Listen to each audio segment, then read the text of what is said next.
Play.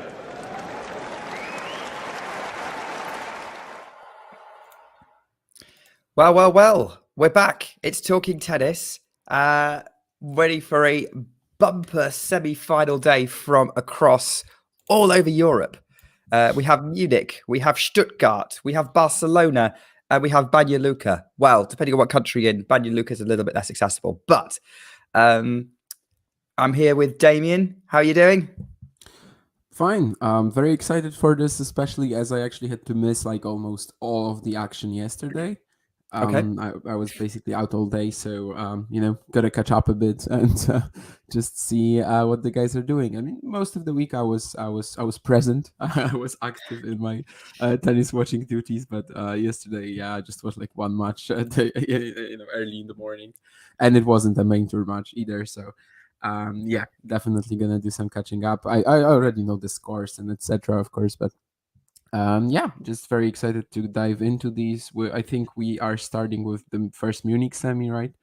Yeah. And at the same time, there's also going to be the Barcelona Musetti Tsitsipas, but we're probably going to just maybe just touch on Barcelona Banja Luka a little bit. Our main focus is supposed to be Munich and Stuttgart, but of course, we're sort of going to be figuring it out on the fly. Maybe someone in the comments will also ask us about something there and etc. But we'll see. I think they're already warming up in Munich, Rune and O'Connell. Mm-hmm. They are indeed. Yes, I have that match on my screen for the next half an hour or so, and then I will be turning over to Stuttgart to watch the intriguing battle between Anastasia Potapova and Aryna Sabalenka. Obviously, the first match of the day in Barcelona is getting underway as well, with Lorenzo Musetti taking on Stefanos Tsitsipas in the battle of the overrated one-handed backhands. But John will be what is on the ground live watching on the ground in Barcelona, keeping an eye on that for her. So he will probably be letting us know what's happening with that. For now we'll focus on Rune versus O'Connell. And first question.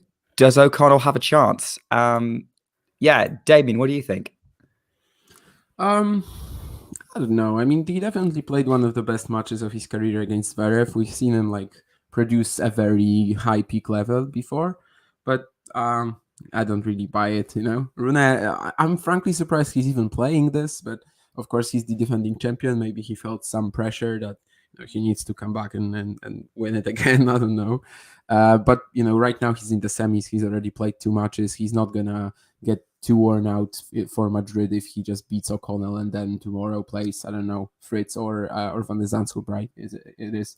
So I would probably be thinking of maybe O'Connell causing an upset if this was like a round 1 match. Of course, Rune started from the second, so let's say a second round match if this was Holger's first match of the event, and it was maybe he's not gonna be he's maybe just not gonna grind it till the end. Maybe he's just gonna be a little less motivated, a little less focused, maybe just grabs that appearance fee, so to speak. And if he's in the semis, I kind of just expect him to be very, very onto just be very clear that he is willing to do everything it takes. And the chance is there, but it's kind of slim.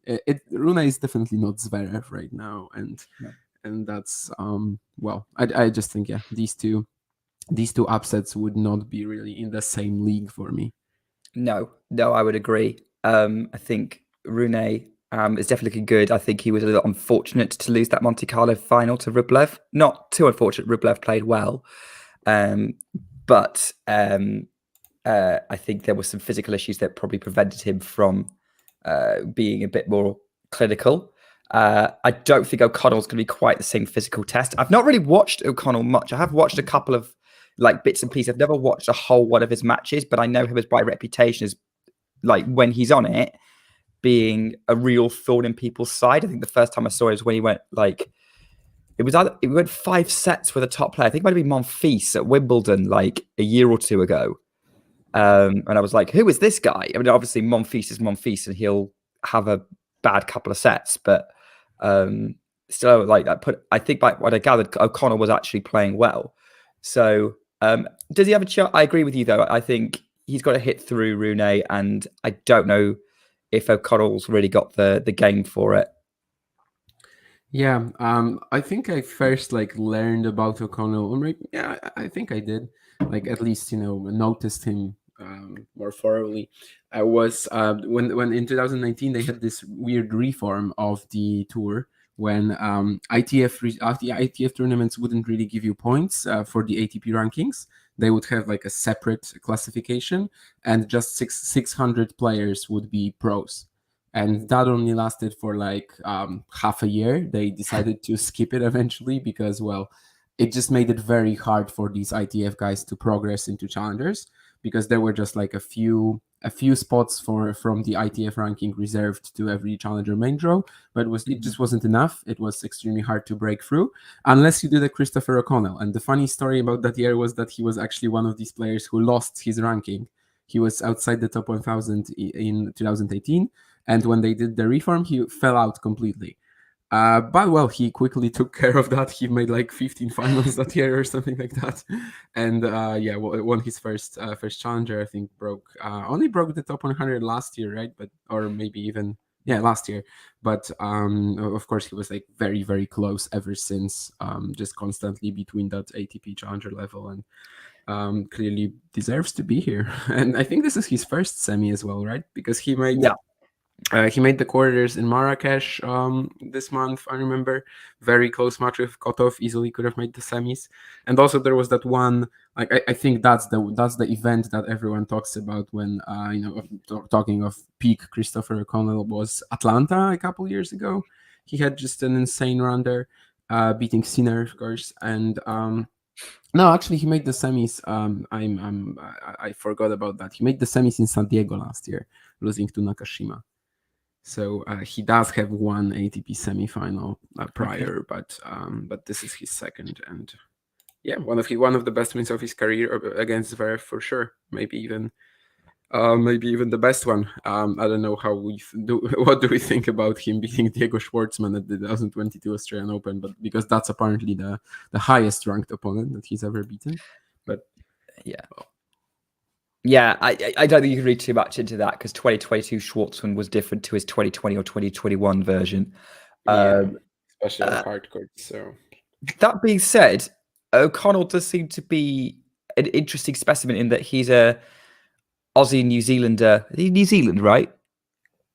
Or is he Australian? He's Australian. I don't know why I thought he was New Zealand, but he's Australian, and he seems to be one of those sort of interesting Australians who plays well on clay. I mean, I'm not saying that no Australian has. I mean, de Minaur's all right, but I think he's underperformed on the surface, given his game should suit it. Leighton Hewitt is another example of someone who, in theory, game suits clay, but never really won anything significant on that surface. So it's interesting to see, when you quoted Marrakesh, I remember O'Connell showing well at French Open one year as well. So just an interesting note to point out. I know it's kind of the Aussies prefer their faster courts as a general rule. I'm sure it's just what they have there, right? Right now they have a couple of clay ITFs in Canberra, I think. I'm not sure what exactly is Is it just straight up red clay or not? Last year Kubler won them. This year I think it was Sweeney with someone else in the second one. So they have some clay courts at least we know. But with O'Connell, I think he had from an early stage of his career, he had a training base in Europe. I can't remember if it was Serbia, or something like that. But he wasn't one of these Aussies who stay on the continent and don't really try playing on clay. But he was all the time and playing here, and that's probably what led to this. But you're very right, of course, that most Australians generally don't tend to do well on clay at all. It's an interesting scenario. I'm gonna have to try and see if I can search through my tennis knowledge. Who was the last Australian to win the French Open? Rod Laver definitely won it in '69. Yeah, I think Rosewall won it also, or didn't Rosewall won it a few times. But I don't know if after Laver, right?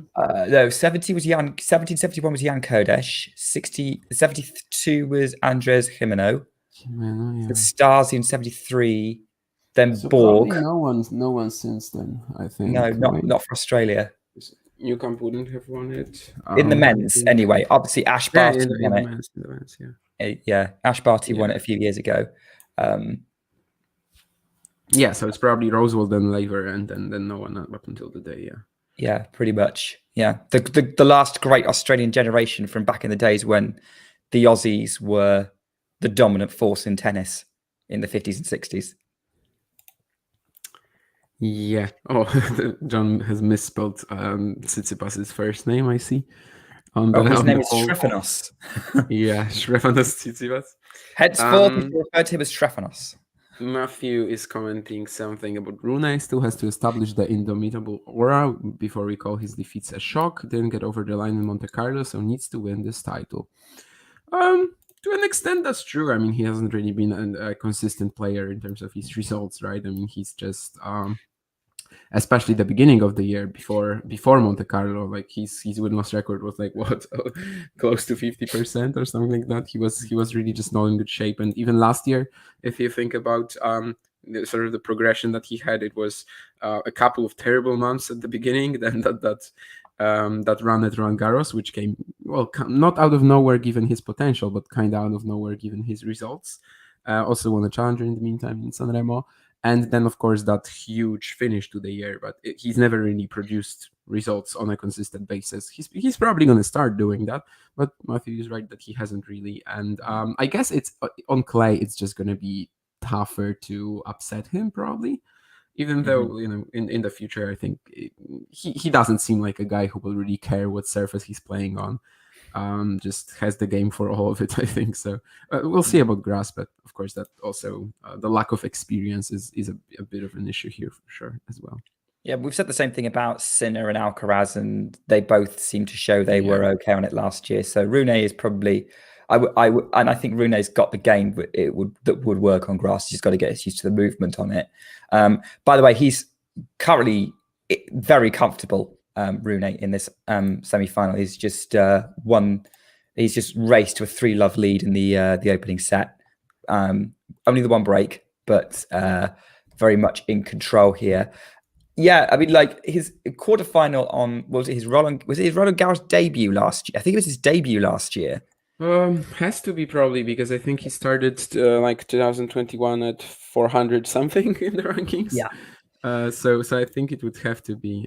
There's no way he was in 2021. He could have gotten like a qualies wildcard maybe, because he was the champion, or no. It was his first because my sort of predictions when I do them. I have a tracking spreadsheet, and what I tend to do is mark players who are like at their first or second visit to a major, because sometimes those who are like a bit of a specialist or a prodigy can win on their first or second attempt at the title. And Rune is asterisked, so I'm pretty sure for that. So he is definitely, this is going to be his second visit to Roland Garros. So quarterfinals on debut is a potentially promising sign for Holger Rune at Roland Garros, which actually brings it to an interesting scenario. So let's do a thought experiment. So I'm going to say what I think is actually going to be the case, and then we'll go into like what the scenario. So everyone at the minute is talking about Djokovic and Nadal not being physically right now. What I think is probably going to happen is by the time we actually get to Roland Garros in a month, Djokovic's fitness will have improved, the elbow will have healed, and Nadal will be throwing everything he possibly has left at the tournament. So I don't expect them to not be factors or even title favorites. But let's just pretend that you rule them out of it. Who's winning Roland Garros? Because most of these, I would say, apart from Medvedev, most of the top players, it's their favorite surface or pretty darn near their best.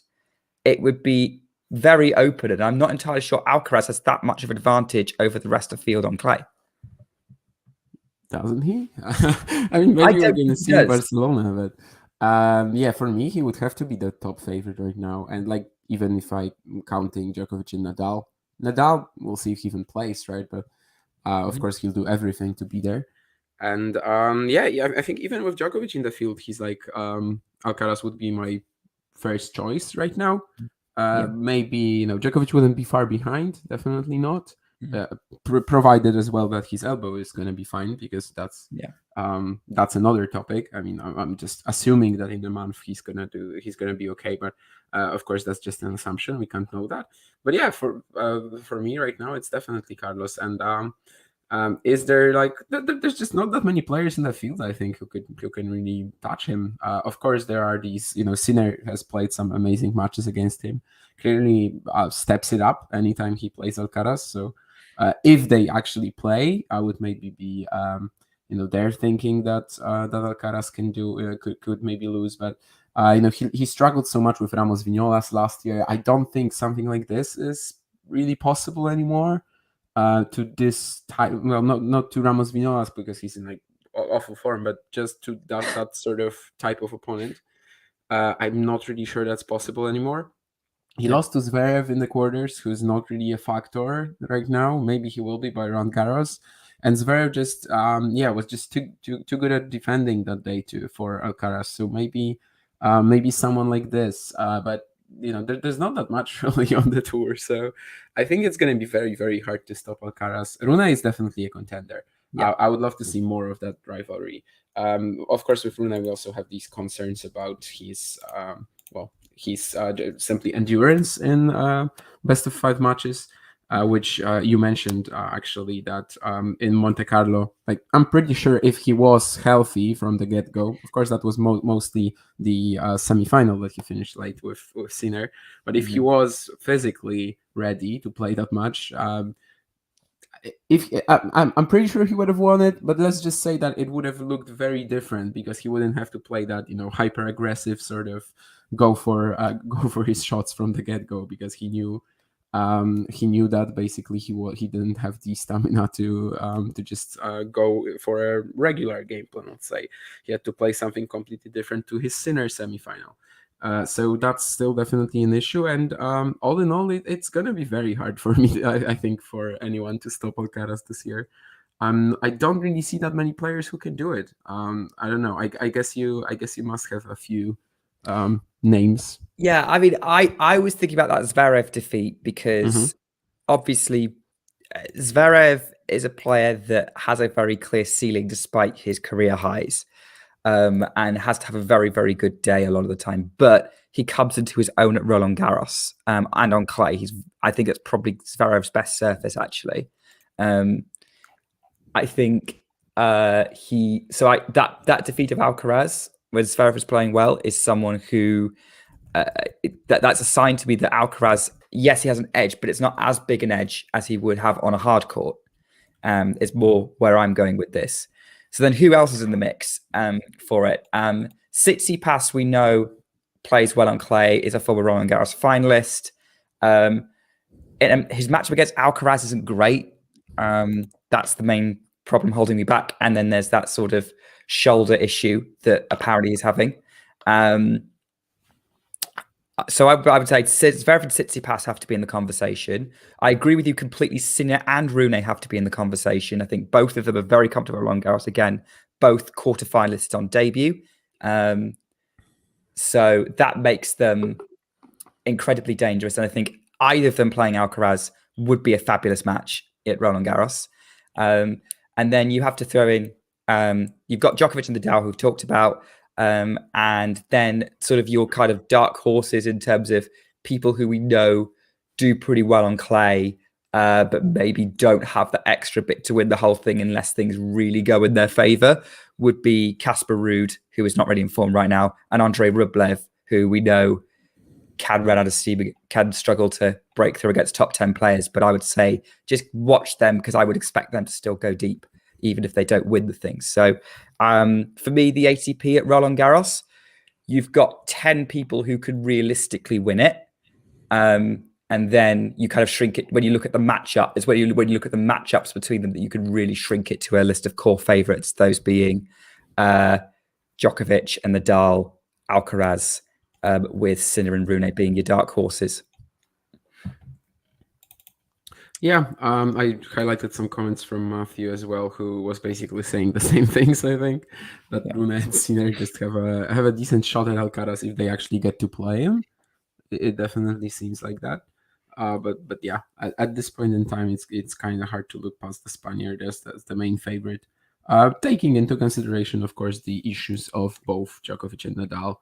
Yeah. Djokovic, we I guess are kind of not certain that he would that he would do well at Roland Garros, because last few years it seems like well, of course he won it very recently, but it seems like he's kind of struggling on clay sometimes compared to his hardcore performances.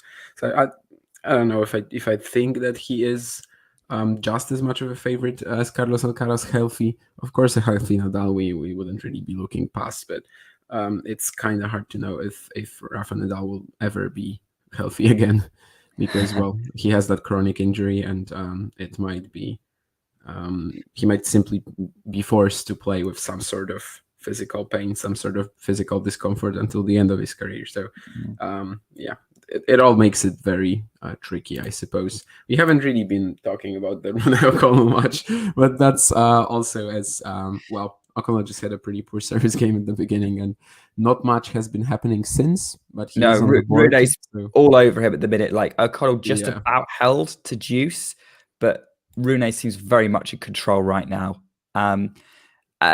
Actually, John's asking about Banja Luka. What happened to your man Lehechka? I didn't realize there was a lot of Lehechka hype. What happened to our man Lehechka? Well, as I said, I actually wasn't able to watch anything yesterday. I know it was a 7-5-6 love against Kecmanovic. I was actually shocked that Lehechka was that much of a favorite against Kecmanovic, because it seemed so weird to me. Like especially after Kecmanovic, made that final in the storyline, etc. So I can't really tell you what happened, but still a decent result, right? Quarterfinal. Not much really to. Yeah, I'm gonna do a little bit of a brag here. I when on TNS the fantasy, I actually called all 4 Banja Luka semi-finalists. I actually got it right. I don't know how I got it right, but I predicted Lajovic, Kecmanovic, Molchan, and Rublev in the semis. Yeah, let me look at the draw. Like, is it how outlandish was that? Molchan, I guess, was pretty tough to do. Very even section, right? Yeah, like I just went with Molchan's usually peaks on clay. Rublev is in form. He was easy enough, and then I just didn't think Djokovic.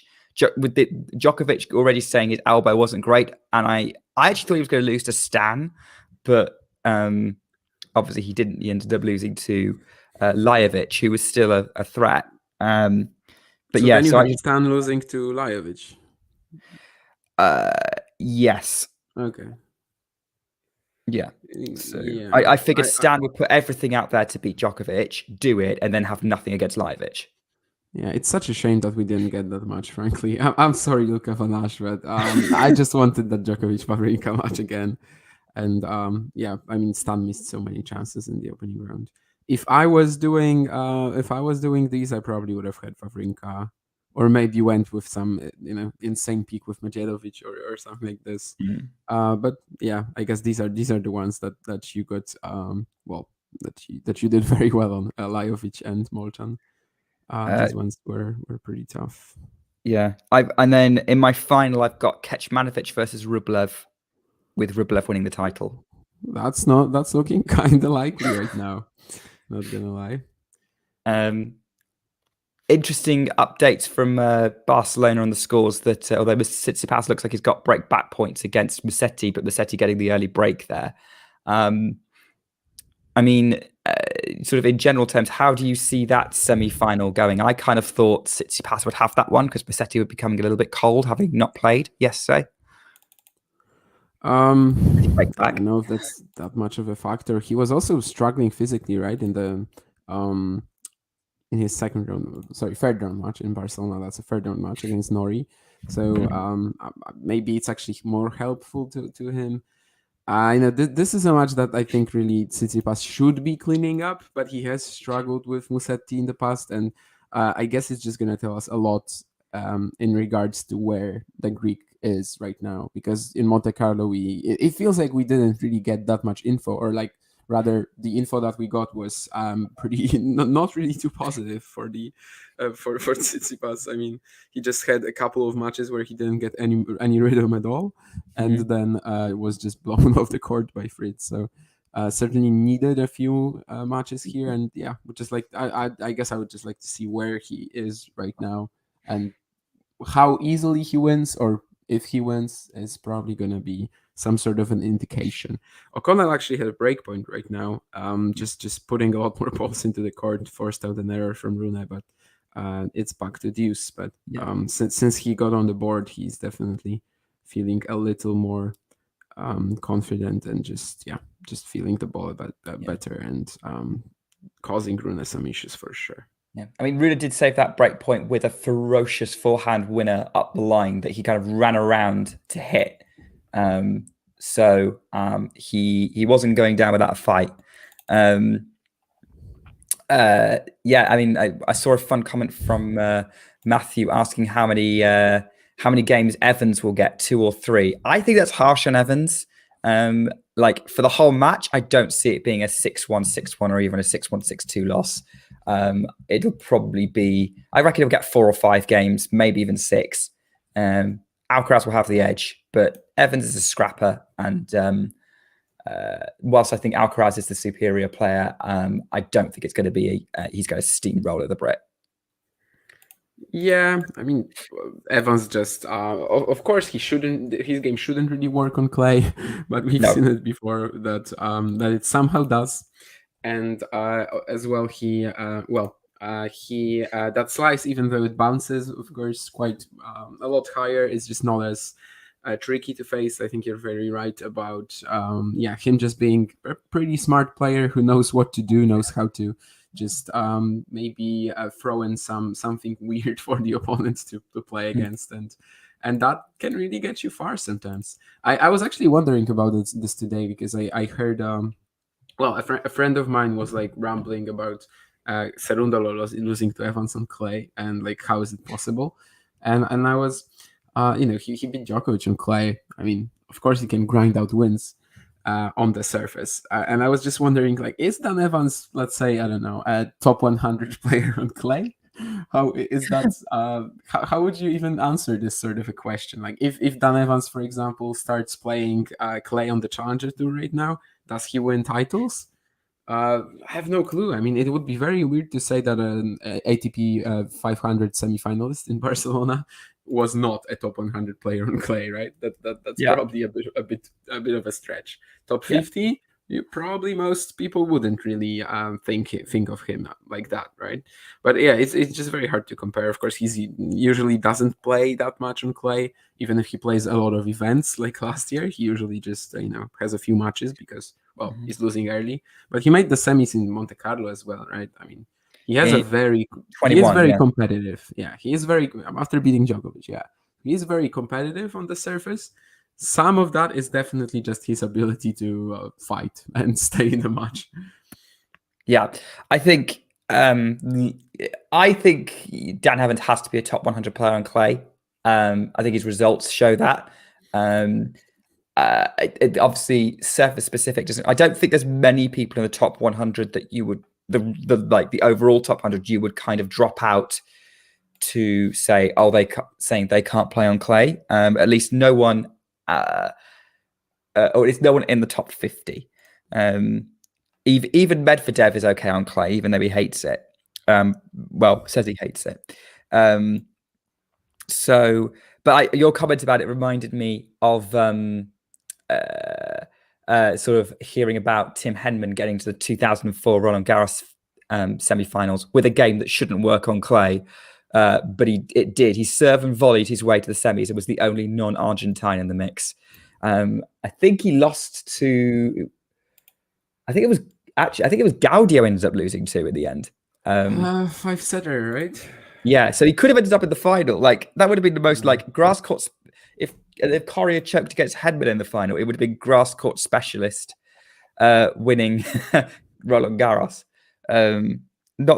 It's just something strange to think about. Like, sometimes we go, "Oh, that shouldn't work," but Hey, it does. And we've said the same thing about a clay court grinding style game going over to grass. Okay, grass has slowed down in recent years, but it's still a Lost to tricky Korea. He job lost to to make work. Korea in 4. Okay, it was Coria. Yeah. Yeah. Yeah, Gaudio beat Nalbandian. Yep. Yeah, I couldn't remember which way around the semi-finalists were. Yeah, me neither. Good check. So we could say, sometimes you're just a good enough tennis player that you can have a good run on any surface, and it will only be when you come across someone of a specific level who's just more comfortable on the surface that you will eventually lose. That's how I kind of see it anyway. I mean, yeah, and probably Alcaraz is that guy, but I guess we'll see. Yeah. Let's not underestimate Dan Evans, I suppose. And Matthew was asking a question about the extended formats of Madrid and Rome. He says he didn't really enjoy Miami, and how about us? And also, does it benefit certain players? That's kind of interesting. What are your thoughts on that? It feels unnecessary. I mean, I didn't get the Miami fatigue that everyone else did, but I wasn't watching it like day in, day out. Does it benefit certain players? I think it does benefit the certain players who like having the day off in between, maybe the older players. Yeah,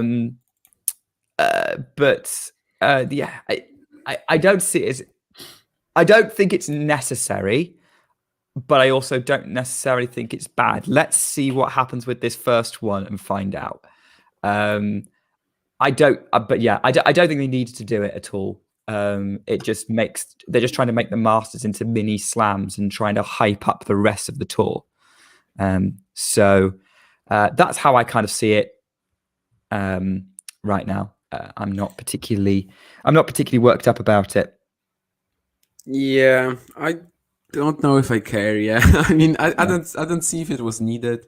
I also didn't get the fatigue, but that's mostly because, well, I'm at the same time, of course, watching what was it, like four challengers in the second week of Miami or something like that. So I can't really say that I'm gonna be burnt out. I mean, I can be burnt out, but I'm not gonna be just lacking tennis, right? I'm always going to. I don't care that there's just 4 singles matches in Miami. There's always something to watch, basically 24 hours a day. Sometimes. Some weeks. So in that sense, I don't really care about it. Was it needed? Probably not. If it's going to be like this sort of an issue for a lot of fans, and it seems like it has been, then I think they might backtrack on it, but we'll see what they do with it. And with the certain players benefiting, I definitely agree that for some veterans in recent years, it seems like the slams are actually sometimes even better because, well, you have the day off. You have the best of 5, but it's the best of 5 format. You have more play on the day, but then you get a day off. And I was just recently thinking about this, how tough it is physically. Monte Carlo is a great example, right? Mm-hmm. You need to play like 5 matches in a row against top quality opposition. Sometimes they go long, like Medvedev was wrecked in the quarterfinals because he had to play at 11 p.m., right? Until 11 p.m. Rune, same in the final. Both guys, weren't at the top of their physical abilities. If they get a day off, these matches, I don't know if the results are going to be different, but these matches are just going to look very, very, very different for sure. So, maybe just that. Maybe players who, like Rune, for example, who struggle physically a little bit, then the day off could really help. Might even the field out a bit longer term. Obviously, I think at the minute it probably benefits Djokovic and Nadal more, but we will see. Nadal isn't going to play in Madrid, so no, but let's see what happens in Rome. Yeah. I've now switched my stream to watching Potapova versus Sabalenka in Stuttgart in this opening semi-final of the WTA 500 there. I'll keep an eye on it. Damien, welcome to join me on there. Well, just one last thing on Dan Evans on clay. He actually has a clay futures title from 2013. Looked it up. Like, does he have? He's also been to a. He's not been to. Which country was that? Was it green clay or? It was red? It was Bastad. Okay. In Sweden. Red. And I'm going to butcher this guy's name, but he beat a Polish player in the final. Oh, really? Yeah. Grzegorz Panfil. Grzegorz Panfil. He was like the Hopman Cup legend one year when he played like Tsonga, Raonic, Seppi, and he was super competitive with all of these guys. Even played Australian Open qualifying after that. There was a huge, there was a huge debate on whether he should get the Australian Open major wildcard after that Hopman Cup, and it was like a serious case. Like people were actually thinking that, and that was really his peak. Let's What say. year was that? Yeah. 2013, 14. Okay, so it was about the same time Evans beat him in a Futures final on Yeah. clay. Absolutely. Good. So that's actually a good win for Dan. That was actually a good win for Dan. 2014 was the Hopman Cup and Australian Open. He beat Raonic and Seppi. Seppi via retirement, but he beat Raonic and also took a set of Tsonga. So that was a pretty crazy event. And then we never heard from him again. Sort of, yeah. All right. So we'll carry on with this then. So Rune. I mean, O'Connell seems to be coming back at him a little bit. Musetti and Tsitsipas seems to be very delicately poised. But I'm going to be all about what's happening in Stuttgart right now. How about you, Damien? I'll try to keep watching both, probably. Okay. O'Connell has 2 break points back right now at 4-2. So after the slower start, or maybe just Rune just being so good out of the get-go. O'Connell is causing a lot of issues in the last few games. Just playing much more solid off the ground, and Rune is kind of trying. Sometimes he's struggling to find a way to finish the points, but this first break point was very easy for him. Just a good serve. Yeah. What sort of a chance does Potapova have today against Sabalenka? So. Potapova is going to be pretty fearless. She's going to be riding high on confidence because she's just beaten 2 top 10 players, Coco Gauff and Caroline Garcia. I actually almost tweeted, we've got another WTA 500 where the top 4 locked out the semis, and then realized, no, Garcia lost that match. It was a 3-setter. I would also say that actually she's going to bring the power and the fearlessness against Sabalenka. I will also say that even though Sabalenka came through against Paola Badosa yesterday in 3, it was touch and go, and she was definitely wincing in pain at points, like very clearly clutching her leg, and like she was in pain during that 3rd set. Still came through to win it.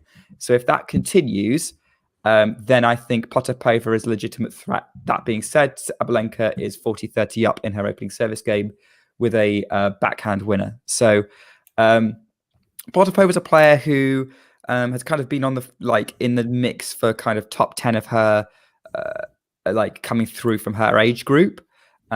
She's 22 now. She won her first WTA title last year on clay. Seems very comfortable on the surface.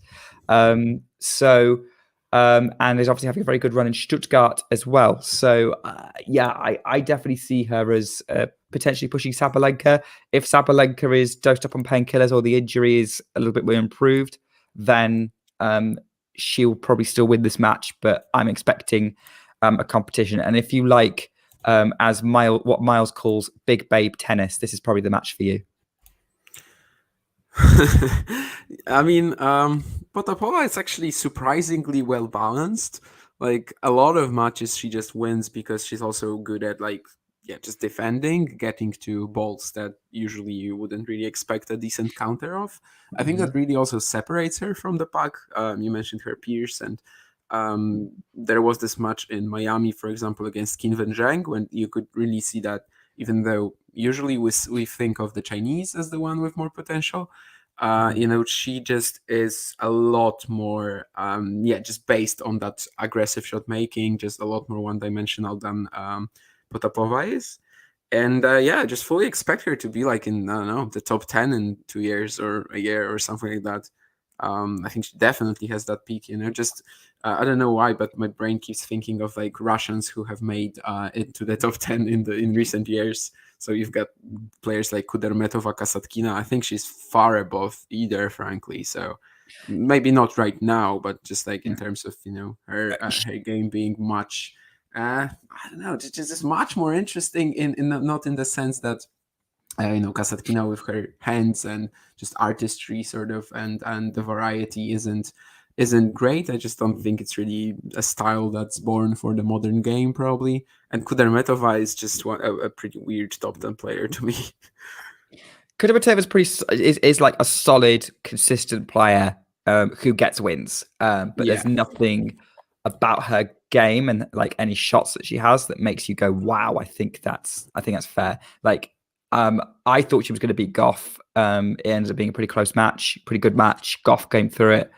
But yeah, I agree. I think Potapova may have a little bit more to her game. I think she is a bit of a controversial figure at the minute because she wore I think it was her. Who wore a Spartak Moscow shirt walking onto court, and that obviously attracts a lot of criticism. You can kind of say, well, it's a football club, but it's also a Russian shirt, which is not really something that you should be people should be openly supporting. There's some other connotations there, so not necessarily the most constructive thing to have done, to be honest.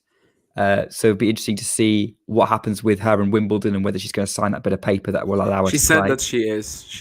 Yeah.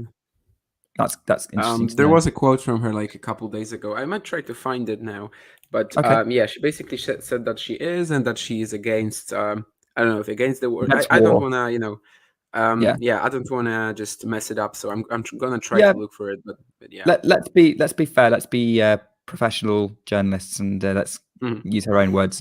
Let's not Luigi Gatto this. And as Sabalenka hits a monster forehand cross court to take this second game of the match to juice. It's on Potapova's serve. So at the minute, Sabalenka's definitely putting the pressure on the younger player. Not by much. I think Sabalenka's only like 2 years older, but definitely much more experienced. Has been much more it's been established in the top 10 for a few years now. Backhand return winner up the line from Sabalenka to that break point. I think this one's going to be watch out for. Of course, the match that everyone's excited about, which is happening after this one, is Iga Swiatek and Ons Jabeur, because that's going to be very interesting. That's the one everyone is excited about? I'm way more excited about the first semi, frankly. Oh no, I'm excited for the variety we're going to get from that match, but also they're two informed players. Ons hasn't lost a match on clay yet this year. Iga, we know what her career record on clay is. She's only lost one match on clay in the last 12 months. I think both of them, they bring their A game, is going to bring something special. Obviously, Ons, we were expecting to be very much in the mix of the French Open before, unexpectedly losing to Lynette last year. I'd say they're two of the form clay players right now. And again, their game styles for me are going to make it entertaining tennis. There's a chance, I think, in this match that it's really short. Like if Swiatek gets out of the gates early, and just with the way she's moving, she's playing so close to the baseline in Stuttgart. Oh, I also watched Swiatek Pliskova. I forgot about it yesterday, but it was like I was a little intoxicated and was just watching it on my friend's phone. So, but I watched some of it, and like if she's playing, you were literally intoxicated. Yeah. if she if she's playing like so close to the baseline, just taking time away like that, I think she neutralizes a lot of assets for Jabeur. Okay. Of course, if she isn't at like her absolute best, then there's definitely a chance for us to have a shot there. I found the quote, which is I have repeatedly expressed my opinion about everything. I'm against the war like any reasonable person. If it's necessary to sign to go to Wimbledon, we will all do it. We're athletes and want to play as much as possible, especially in slams. Yeah. Fair enough. If that's her stance, I think that that's a perfectly reasonable stance to take for Anastasia. Interestingly, it was actually kind of criticized on Twitter, but I guess unless you basically go out and criticize Vladimir Putin, you're going to get criticized on Twitter. Yeah, Twitter is definitely has one very dominant stance on the war, which is also my stance, I guess. Yeah, it's my stance too.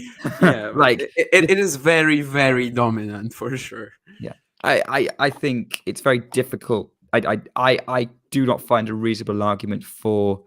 Actually, do you know what? Let's not go into that because we could get into politics and we could get in trouble on this stream. Yeah, so we could get cancelled. Let's leave it there. But I think we know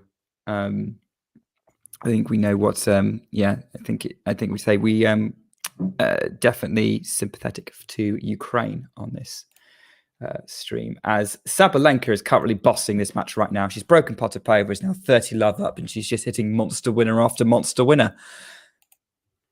Are you sure this is an interesting match, Damien? Yeah, I'm enjoying it, even if that's how it looks. Probably won't be like that, all the time. But where's the grimacing? Where's the wincing? Where's the Well, pain, Nick? I don't know. She was looking pretty bad yesterday. I know. Maybe if it appears, then it's gonna be a bit later, right? Yeah.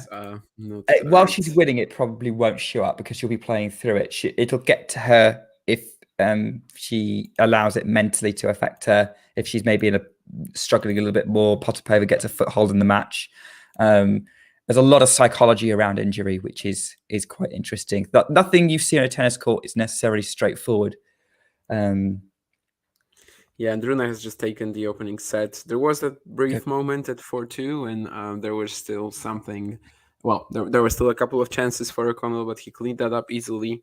And it's a set to the good, but 6-3 is a little problem. I mean, it's probably just not really representative of how close that set was. But well, that's where it is, and the Dane is one set away from getting to a Munich final again. We can actually have a repeat of the Munich final if Rune and Van de Zandschulp both make it.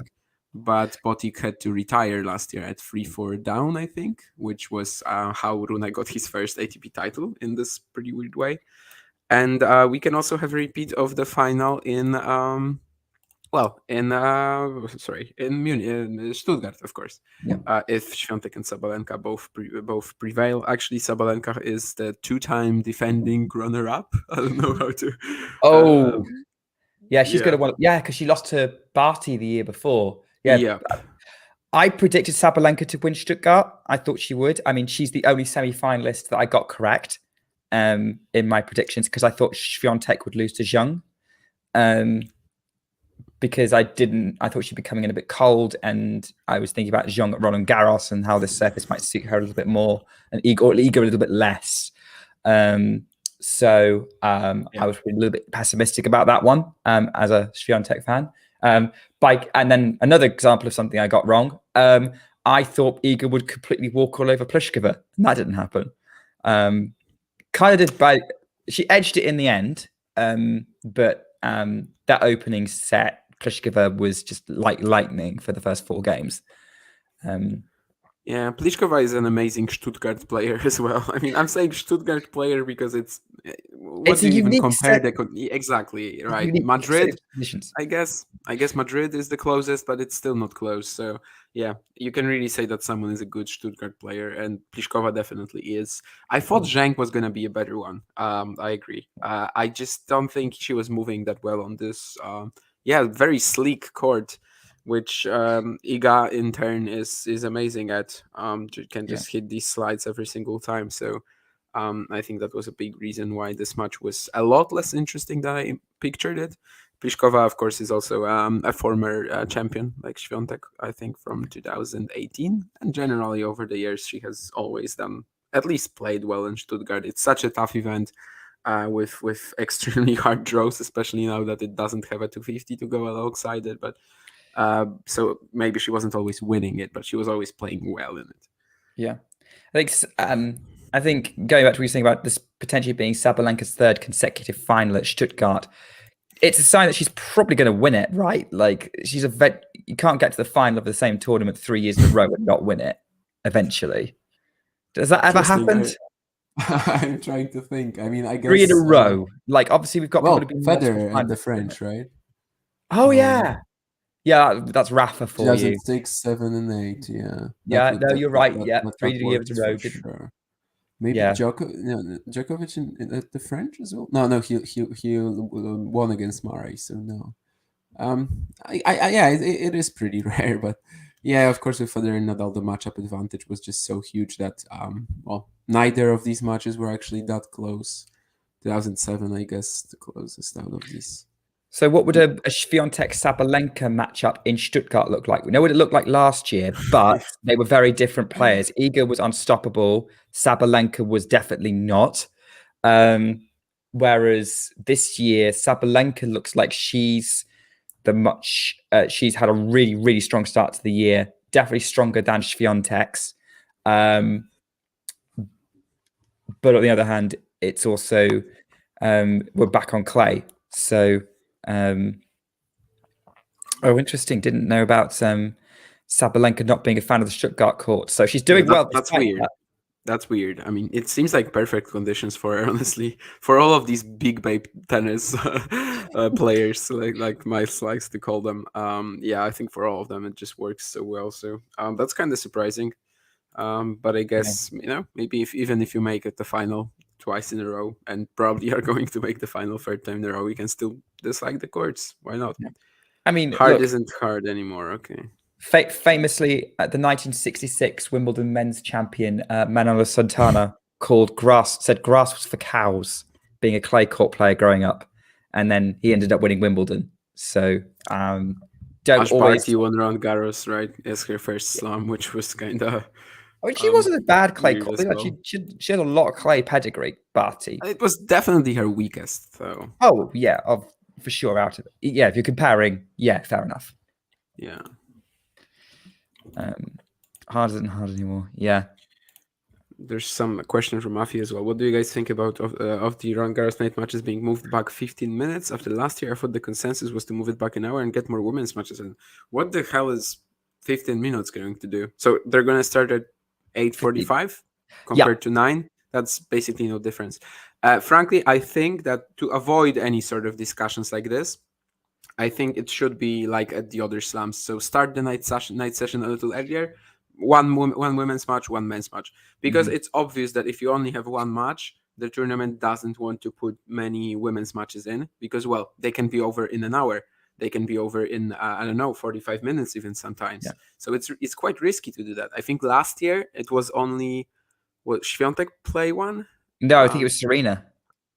When did Serena didn't play last year. When did the nine matches? It wasn't Swiatek. When did the night matches originate? Is it 2 years already or one? Last year. Because I remember this match. Was Swiatek like playing? I don't know.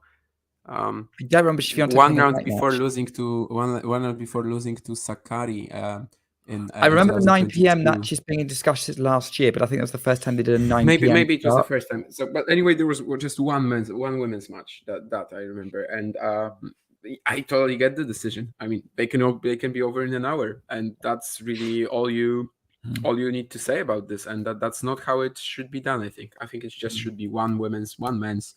Everyone is happy, everyone is clear, and there's no risk of the match just being super short. So, yeah. I think, it's very clear that this decision is being driven by television over any kind of practical planning.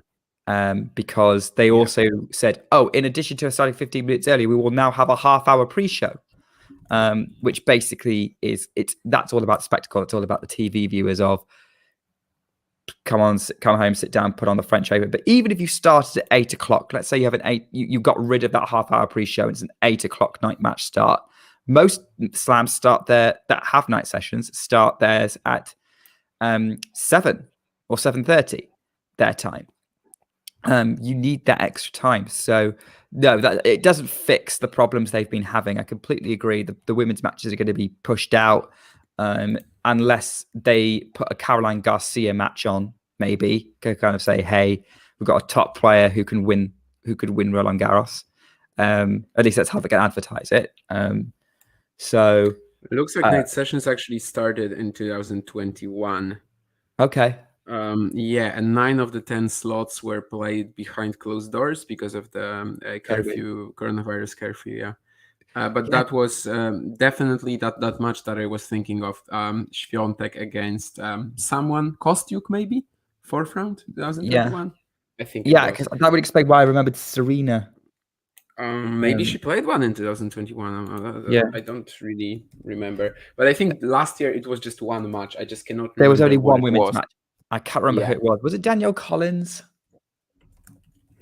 Cannot remember. But that would explain it. I mean, obviously, Djokovic and Nadal got the night slot for their 2 epics. Yeah. The last couple, we call them epics. They still went 4 sets, but they were epic for 4 setters. I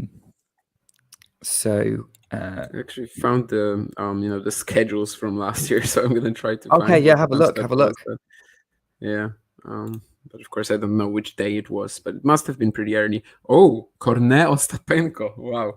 Oh wow. Then, yeah, not really our fault for not remembering. You can see why they put that match on as a night match, because if you're a French tennis fan who only watches during the French Open, you're going to know Cornet because she's French. You're going to know Ostapenko because she won it. If you're a casual French tennis fan, you'll recognize those names. I'm not responding to that. But also, it's like the famous Camila Giorgi quote, right? Yeah. I don't watch tennis, women tennis. And yeah. No. She wasn't a challenger last year in Argentina, though. With her boyfriend. Okay, interesting. Yeah, I'm with the view that anyone who isn't watching, if you're not watching women's tennis, you're missing out, and that's all I'm going to say. That's all I'm going to say. We have a little bit of drama. Potapova's going to try and reduce this double break lead Sabalenka has to 1 break, but doesn't get the return into play, so Sabalenka saves the break point. Yeah. So, yeah, no, I'm not gonna, I'm sorry. I'm just not gonna entertain. I'm not going to discuss people who don't watch women's tennis. I think they're massively missing out, and it annoys me. Watch my WTA show. Tomorrow? Yeah, tomorrow. Happily tomorrow. I don't know what time yet. Depends on, like, they haven't confirmed what time the final in Stuttgart is. Mm-hmm. Like, I've been Googling it earlier. The website doesn't say. Yeah,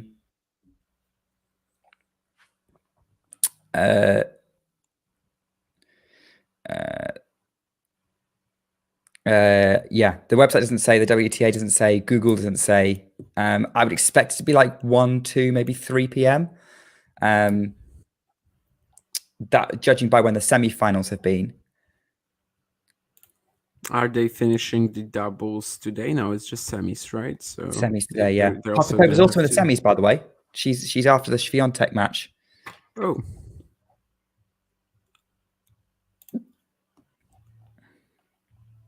Yeah, I also tried to find it, but yeah, it seems like it's not on the tournament website, which is pretty weird.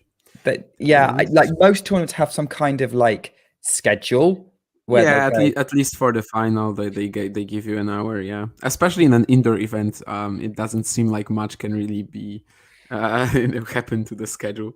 Yeah, like what if you've bought tickets for the final? You need to know what time you're going.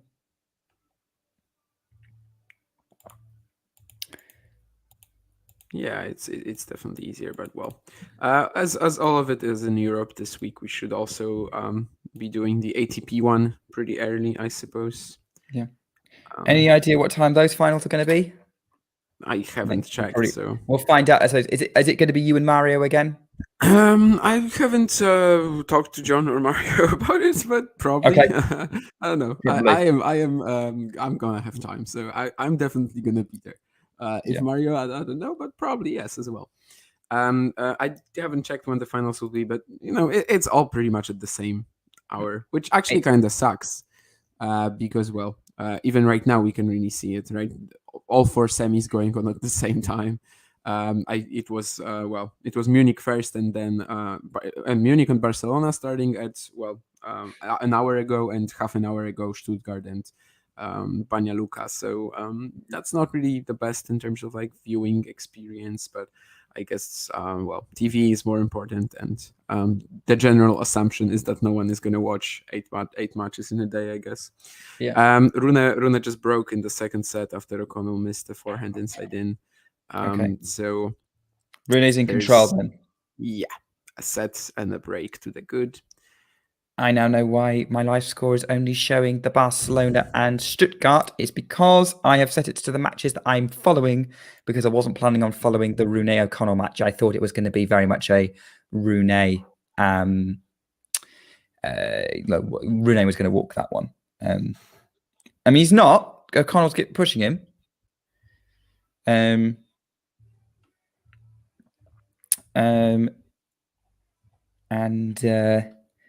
Yeah. Oh, and in Bosnia, I can't. I'm worried about pronouncing the name. Rublev is 5-1 up against Molchan in the semi-finals. So, I'm expecting Rublev to do what he did in sort of last year when he won Rotterdam and Dubai back to back, and do Monte Carlo, Bosnia back to back, which might burn him out for Madrid. Yeah, I was just like with Rune. I was sort of expecting a withdrawal, frankly, maybe even more so with Rublev, because, well, he won the event. Like, why are you playing into the 250? But Rublev's addicted to playing tennis. That's why. Yeah, I mean, he has been a player who just schedules, every single week I'm going to play. He's like the Dominic Thiem of old. But he's actually not burnt out by Wimbledon usually, which Dominic Thiem was in the early days of his career. So I guess for Rublev it works better. But I wasn't really expecting that. But just like with Rune, now that they're here, now that they're in the semis, of course they're going to give it his all. And there's like no one in the Banja Luka field really who feels like he could, he could touch him. Maybe Kecmanovic only, but it's still a pretty long shot. We also could have had a rematch of the final from Belgrade last year, which was essentially the same event, Rublev-Djokovic, but Djokovic lost to Lajovic. And I think in Barcelona it was impossible, right? Because it was Carreño Busta in the final, who I think is still injured. But Alcaraz might very well win this event. So in fact, we can get all 4 champions to be the same: Rune, Swiatek, Alcaraz, and Rublev. Of course, Banja Luka, Belgrade, not the same thing, but the same event, more or less. Mm-hmm. Yeah, more or less, yeah. And it'd be interesting to see sort of that crossover. So, look, let's face it, some players just play better at certain times of year or at certain locations. There's also a challenger going on, according to my live score, in Regione Abruzzo between Filip Mislic and Dalibor Svacina. Mislic 6-3 up in the first set. I thought I'd throw that out there for you, Damien. Yeah, two in Europe this week, Oeiras and Roseto degli Abruzzi. So Oeiras actually had a lot of rain yesterday, and they have to. Well, they played the quarters already today, and they are waiting for the players to rest up before the semis. And as you said, Roseto degli Abruzzi is in its first semi. 5 challengers this week, but just two in Europe. Yeah. I mean, look, there's more men's challenges going on. There are women's 250s, but that's a whole nother thing. At the minute, Potapova's finally got a game on the board. She's finally held serve for 1-5 down. Sabalenka's coming out to serve for the opening set. So at the minute, it is a little bit of a beatdown in Stuttgart. I'm glad there's some solidarity, Ghost, although I do worry you're now coming on to me, and that's. I was a little. She also says that I see you ignoring me. It's hilarious. Yeah, I was a little worried about this. Like, is he gonna be fine? Just if we never respond to these comments. Well, you're of course kind of right, but in tennis it's different, I think, than in the NBA or soccer, whatever, things like that. Women's tennis is probably like the most comparable with men's tennis out of maybe most sports in the world. I don't know. Maybe athletics, gymnastics, of course, like women are it's the women's game. I don't know if you can call it game, but that's that's the one that probably attracts more attention. So there are some exceptions, but out of like these big massive international sports, I would say tennis is definitely still very comparable. Even if there are some big issues related to, the lack of, Breaking equality, news. so to speak. Breaking news. I've just seen it in the chat for the last Yeah. 10 minutes. Novak Djokovic has withdrawn from Madrid. Oh, Yes. okay. So That's the elbow is interesting. an issue. Carlos Yeah. Alcaraz to win the title. odds, Again, yeah. he seems to love Madrid. He has to be the favorite, right? It's Yeah. between him and Zverev. Because Zverev loves Madrid too. I mean, Zverev loves Madrid, but I don't know if it loves him back just as much as Madrid loves Alcaraz, I suppose. But yeah, not really the best warm up for Roland Garros, which is something, of course, we've talked about over the years a lot. But certainly the conditions are great for Alcaraz, and yeah, he needs to be perceived as the favorite. Again, maybe a slight nod to someone like Sinner or Rune if they can actually face him, because well, to face him, they're gonna have to win a few matches as well. So. I don't know. Jane also says that if they put WTA matches on my tennis TV subscription, I will watch. Yeah, absolutely. This would be insane if like tennis had one huge streaming platform, and instead it's just very very inaccessible to to viewers. Basically, you need to be sort of someone needs to tell you what to do, how to watch tennis, and Yes. that's not really how it should work. Of course, if you're like there's a lot of unofficial options there. You can watch all these qualifying matches that they haven't showed, that they aren't showing. But again, someone needs to tell you how, and it's not really intuitive at all. You need 5 different subscriptions if you want to do it by the book, let's say. So yeah, that's really awful. I think one of the worst things that tennis is doing to itself. I mean, yeah. I mean, if you compare it to other sports, even other sports, say, I think, yeah. I mean, having one, even not necessarily having a tennis TV, but having a broadcaster in each country that is committed to the sport. We've got Amazon Prime in the UK, which is now switching over to Sky Sports next year. But they're going to have the majority of the tour. You know where to find the majority of it. With someone like, say, soccer, which is probably one of the biggest sports in the world, generally that's going to get promoted the heck out of. So maybe that's not a great comparison, but generally the biggest broadcasters are going to have it. So I'm trying to think of like golf. No, maybe not golf. What would you say is a similar sport that's maybe not as big as soccer that you could say has a set place, you know where to find it? I don't really know like where you find. I'm not an expert in sports. places outside the UK. Yeah, I'm not really sure like how you would watch golf either, for example. And I think golf is a very comparable sport. I don't know. Really. Like, in golf, yeah. So most sports in the UK, to be honest, if you buy Sky Sports, you have access to it. With a couple of exceptions, like BT Sport exists. They've got some. They get some Premier League stuff. Soccer, they have some rugby. I think rugby's the only sport that Sky Sports doesn't really have much of an influence over. But beyond that, as of next year, pretty much any of the big sports in the UK, if you have a Sky Sports package, you can watch it. And that includes tennis.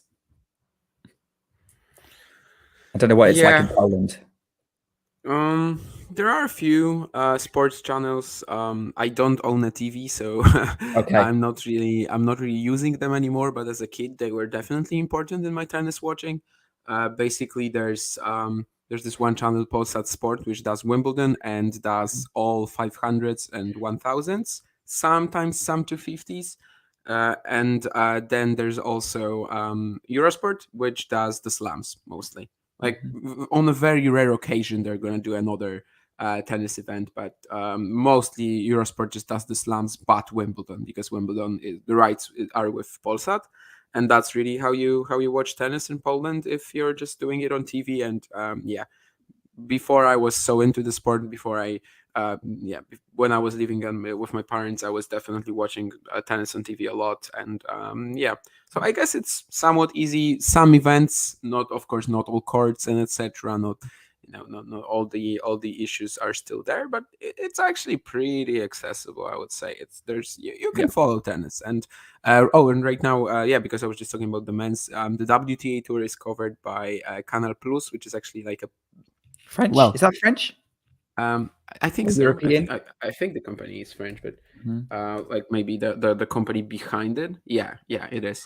So And, maybe a lot of these tennis accessibility issues are actually a lot more to do with the US and their distribution. And obviously, a lot of our audience is from the US.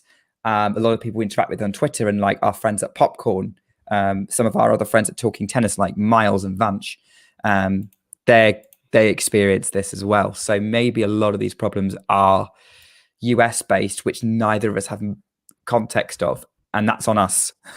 Yeah, I mean, for if you're like really into it, if you're like a hardcore tennis fan, you're gonna find a way to watch. But someone who just needs to be attracted to the sport first, he isn't going to go the extra mile, right? So that's why it kind of sucks. But in Poland, I actually like, even if I went to my parents, I can't watch the WTA because that Canal Plus thing is like more of a, well, even Streaming service. I mean, it's not really a streaming service. It is a sports channel, but you need to have a subscription. The other channels are generally paid as well, other That than sounds- one. That sounds like the Polsat Sky Sport. package I was talking about in the UK. Yeah, because Sky has like 1 billion sports channels, right? Yeah. Sky Sports 8 or whatever. Yeah. Well, now they have a channel per sport.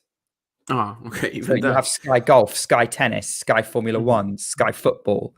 Yeah, it's kind of different, I guess. You can't really compare other sports to it, right? Because you mentioned Formula One. There's like basically one thing, 20 races, right? So it's going to be way easier to even produce broadcasts, to give out streaming rights. I don't know, sports like darts or snooker, which just have this one big organization, only 128 professionals, then it's also going to be easier because it's all organized by that one organization. With tennis, theoretically, it's organized by just 2 free organizations, but it doesn't really work that way for some reason. No, tennis has been forever. Well, probably probably due to 100 years ago, it being so resistant to the idea of professional athletes, has basically caused the fragmentation of the sport. That's just kind of, the cracks have just continued spreading through the sport. Even with when tennis did become fully professional, the people who were organizing the amateur side of it, the ITF, wanted a say in it. And I think that's a lot of where it comes from, a lot of historical people wanting to keep control of the sport and make money from it. Whereas all of these other sports probably evolved in a way that meant that sort of they were able to monopolize it. If I think like the next big example in the UK, with, again, football, the Premier League is its own thing, but it has reached but the FA is quite happy for it to do, but it still works with the Football Association. They work together to promote it. No one's really competing in that sense. So so there's a lot of, I think it's that vested interest and money in the tennis that's probably caught at the root of a lot of it. Agreed with you, Jane. Same thing on when the BBC covers Wimbledon, like they put the big name squashing seeds, the name squashing qualifiers on BBC One and BBC Two, which is what the general public are going to watch. Now, fortunately, they do put every single court on the BBC Sport website, so you can go and watch whatever match you want, and that's quite accessible because you can get it for free. Free if you pay a TV license. Which, for those of you who don't live in the UK and wonder what that is, I'll explain another time. That's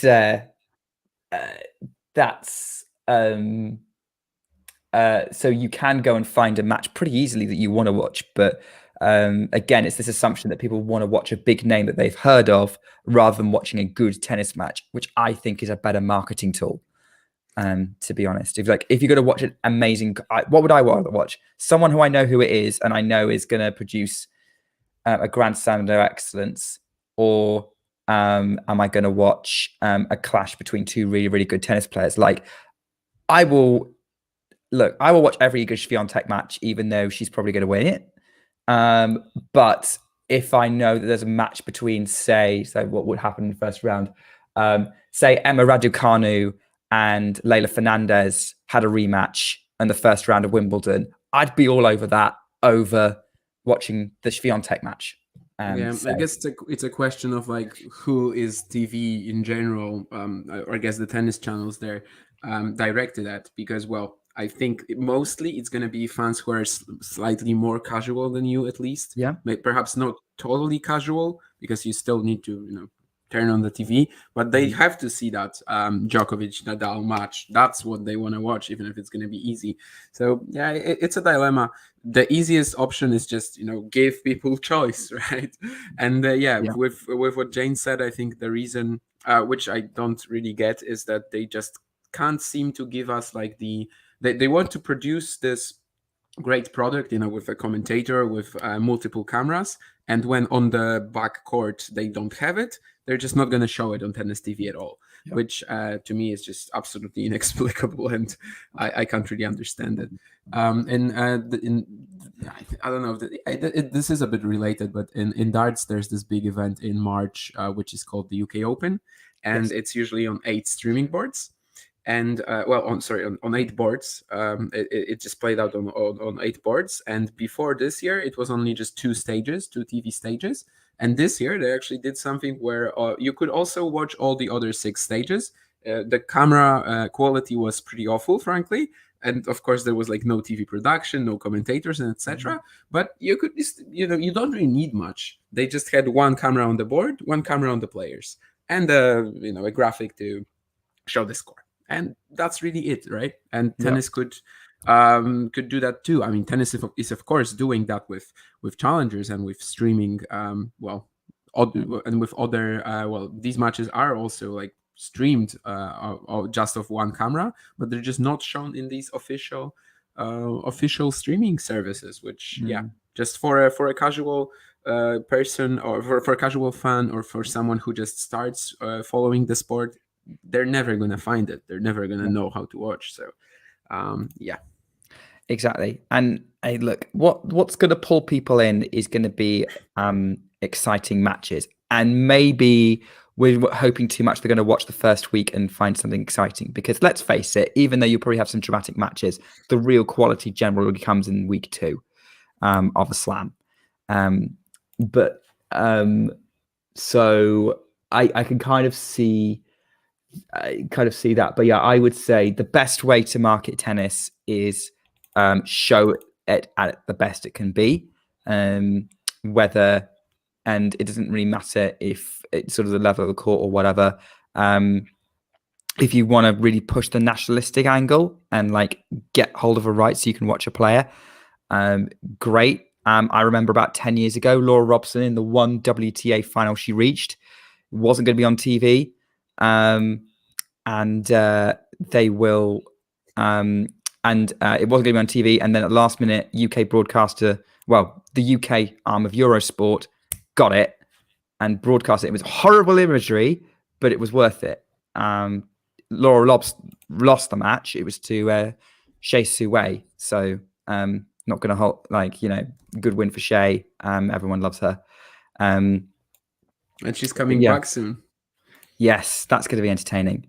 But yeah, I think you just got to show tennis for what it is, and people will either like it or they don't. At the end of the day, you can't make people like something. Some advertisers would probably disagree. They're probably the advertisers I'm least likely to buy a product from. There was something earlier about Matthew saying that the elbow didn't appear to be an issue this week. Did you watch Djokovic against Lajovic by any chance? No, that's the one tournament that I didn't have access to. And to be honest, the only tennis I've watched this week has been Stuttgart. Okay. Been catching up with Barcelona, recently. Obviously been watching John's updates from it, but obviously with work, like it's not really been possible. Like yesterday, tried to have it look in the background, but I actually didn't pay attention to any of it because I had to focus on what I was doing, or very little of it. Swiatek Pliskova in the evening was good fun to watch, but yeah, that, and also Stuttgart has been like had all the big name clashes going on. But yeah, so I haven't seen anything from Djokovic. The elbow thing only heard about at the start of the week when he mentioned it, and the quotes from him were going around. So clearly it is an issue. I'm not worried. I think resting Madrid's is the smart thing to do. And he's not really had Madrid's not always been a happy hunting ground for him. Yes, he has won it, but it's not his most successful Masters 1000.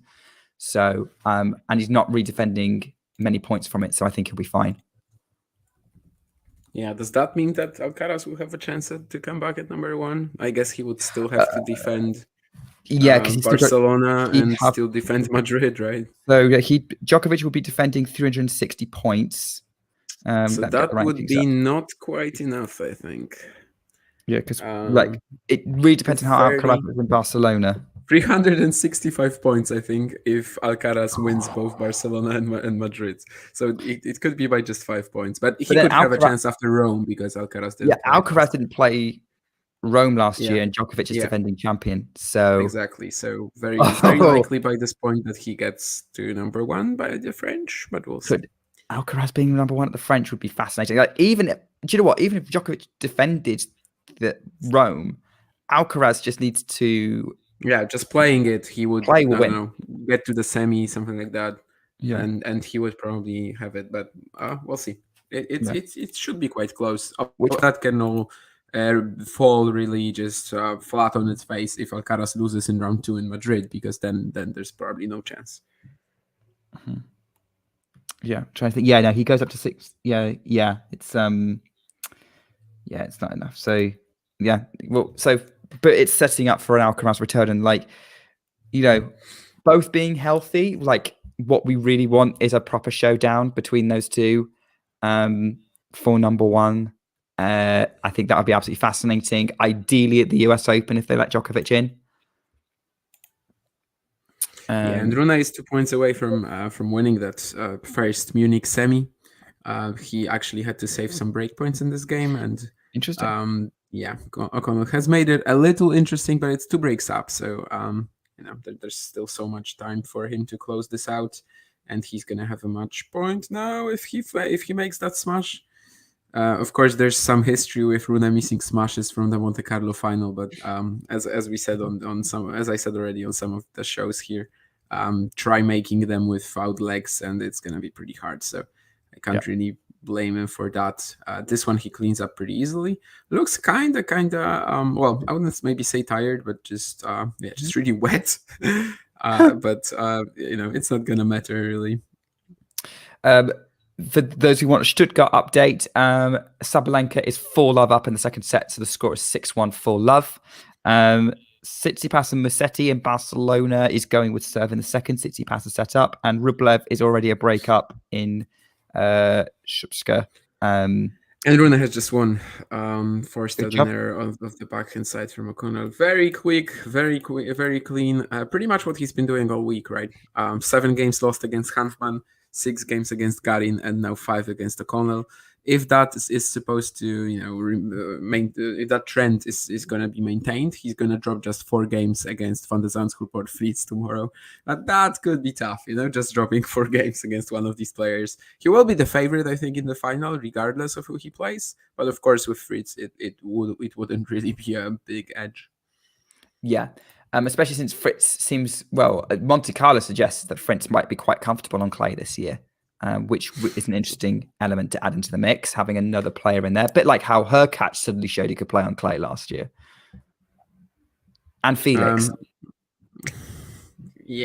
I don't know. No, I didn't say he's the best on clay. It just said he could play. Yeah, I know he did, but I just don't really understand how with his backhand, frankly. But yeah, he had a few very strong peak moments. Of course, he almost kicked out Nadal out of Roland Garros. Can we say that he almost did it? I think we can. Yeah. And yeah, just quarters in both Madrid and Rome were fantastic for him. Yeah, I guess there's some parallels to be drawn out of Hurkacz and Auger-Aliassime comparison of their 2022 clay results, where they were so much better than what we are usually used to from them. And Hurkacz isn't delivering it so far. And well, Auger-Aliassime hasn't played, so yeah. And I regarding that Djokovic elbow thing and Monte Carlo match against Musetti, his serve and forehand were just like 15 kilometers down on speed, and the forehand had a lot of like he was just clearly trying to work out some technical issues with it as well, which wasn't really alarming at first glance, but along with the arm sleeve and the fact that his serve was just down on speed, it clearly showed that there's some issue there. And I did not watch that Lajovic match yesterday, so I have no clue actually if that was the issue again. Oh, and Matthew actually says something about this here. He took off the elbow sleeve in his first win, and post-match said it was fine. Okay, that's interesting. Maybe Djokovic just doesn't feel confident going into Madrid, or he needs the recovery time. I don't know. Maybe he feels like he's got enough of a warm up heading into Rome. No, come on. I don't know. I know as I'm saying it, it's ridiculous. But give it the best possible run into Rome, where he is the defending champion. He's had a lot of success there over the years. He seems very comfortable in Rome. I would say he's Novak. I'm not going to panic yet. If he pulls out of Rome and you're a Novak Djokovic, panic if you're a Novak Djokovic fan. Nadal fans are probably already in panic mode. Nadal fans are in constant panic mode and have been. That's true. For definitely the last 12 months, probably for the last 2 years, apart from that brief 3-month period at the beginning of 2022. When suddenly he was, one last great run.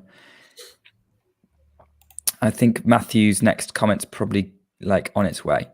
Yeah. My very exciting first semi in Stuttgart is not really delivering so far. Sabalenka just playing that big babe tennis. That was the expression.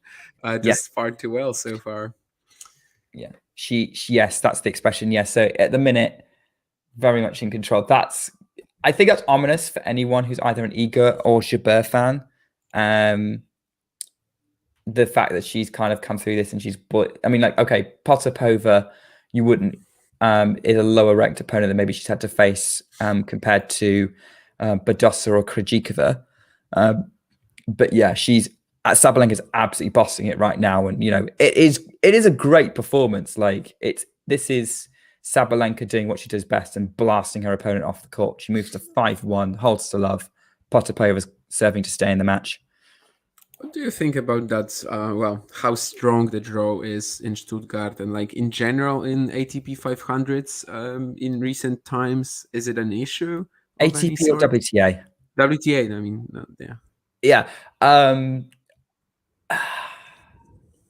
It's not an issue from a product perspective because you get great matches from day one. It's an issue from player development perspective because obviously it becomes even harder to break into the top ranks. It's also a problem if there are no other tournaments during that week, which seems to happen a lot. WTA 250s are, I don't know what's happening to that. In many ways, WTA seems to be trying to turn itself into the tennis Formula One, where it's just the elite 20 odd every week at an event, sort of 20 times a year, which in theory could work, but it's gonna feel very like a closed shop. So there's swings and roundabouts. I have concerns from a practical perspective of, how do we see new names coming in? They will, because no athlete lasts forever.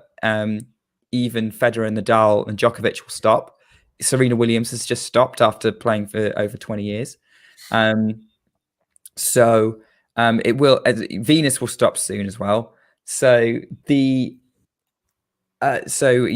will be a turnover. It just might be at a slower rate. But in terms of the product it produces, I will thoroughly indulge in and enjoy. Because we had Coco Gauff and Veronika Kudermetova in first or second round, and first round, and that was a great match. That was like 2 top 20 players. 13 and 6 actually right now, which is just absolutely ridiculous, right? I mean, in many ways, Stuttgart feels like almost a mid-year WTA finals in that, like, it's indoors, only the top players are there, so it kind of reminds me of that kind of vibe, and at least that's what they're trying to go for. I think the crowd vibe's a little bit more muted than what I would like, and I'm not sure why.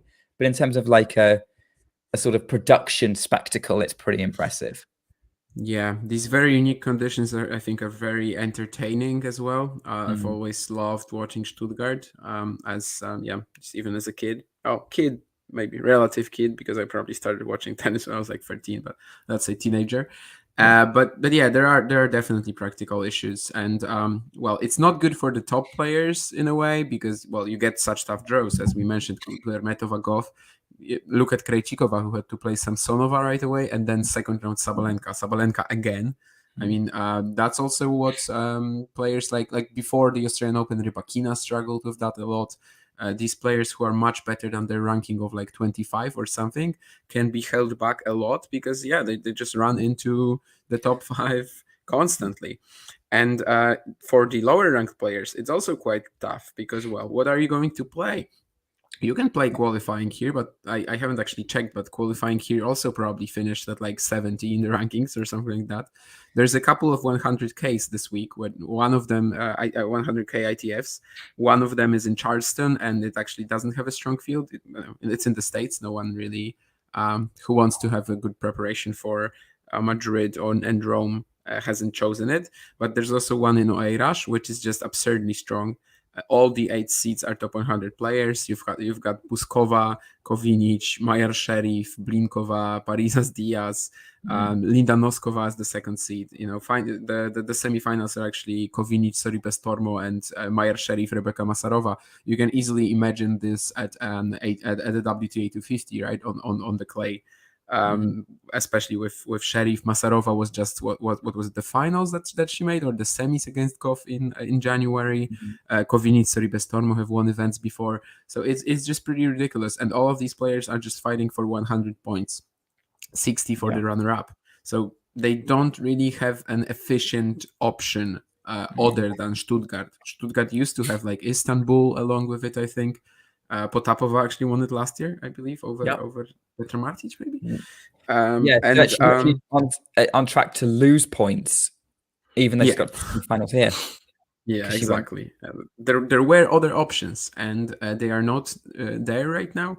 I don't know what's the reason. Do they just struggle in gaining sponsors, gaining hosting events? Maybe then again, maybe the way to sort of counteract this maybe would be to unite the federations, which has been like a bit of an issue. But definitely, either the WTA is just not doing a good enough job, or they just aren't successful in establishing more events, and they are clearly needed. But of course, from a viewing perspective, it's absolutely insane, and especially Wednesday, I think, was such a ridiculous day at Stuttgart, where you had 5 singles main draw matches, and they were Pliskova, Sakkari, Gauff, Kudermetova, Niemeyer, Rybakina, Krejcikova, Sabalenka, Jabeur-Swiatek. I mean, you could have them all in like Grand Slam quarters, and no one would be surprised by these runs. Maybe Niemeyer, but she was, of course, in the Wimbledon quarters and US Open 4th round. So just given her recent form. But other than that, just an insane match after an insane match. Grand Slam champions everywhere, right? Or Grand Slam finalists, maybe more in this case, because we only have, I think, Ostapenko, Sabalenka, Krejcikova, Rybakina. Yeah, so Grand Slam runner-ups, Grand Slam champions. And it's not healthy. From a product perspective, it's good, definitely, though.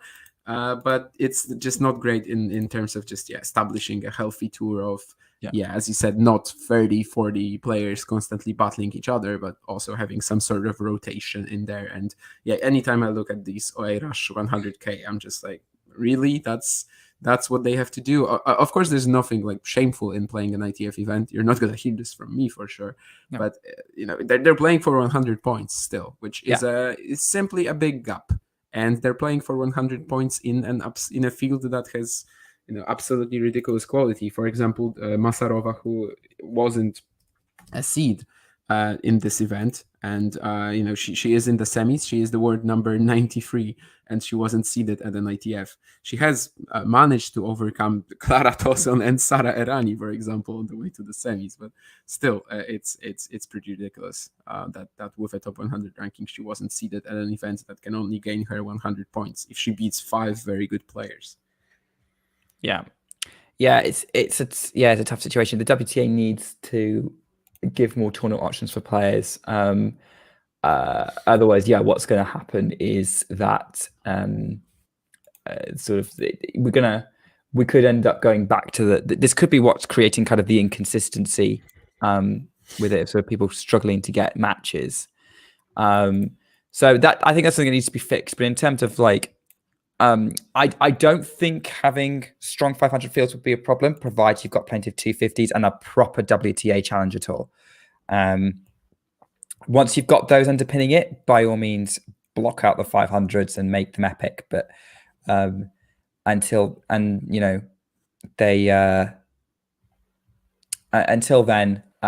it might be worth just easing it up a bit. But it's easier said than done, because obviously people are going to have to want to host tennis tournaments and have the money for it, and that's a whole different conversation. Aryna Sabalenka's just won 6-1, 6-2, blasting away Anastasia Potapova. She is into her third consecutive Stuttgart final. She lost in 2021 to Ash Barty. She lost in 2022 to Iga Swiatek.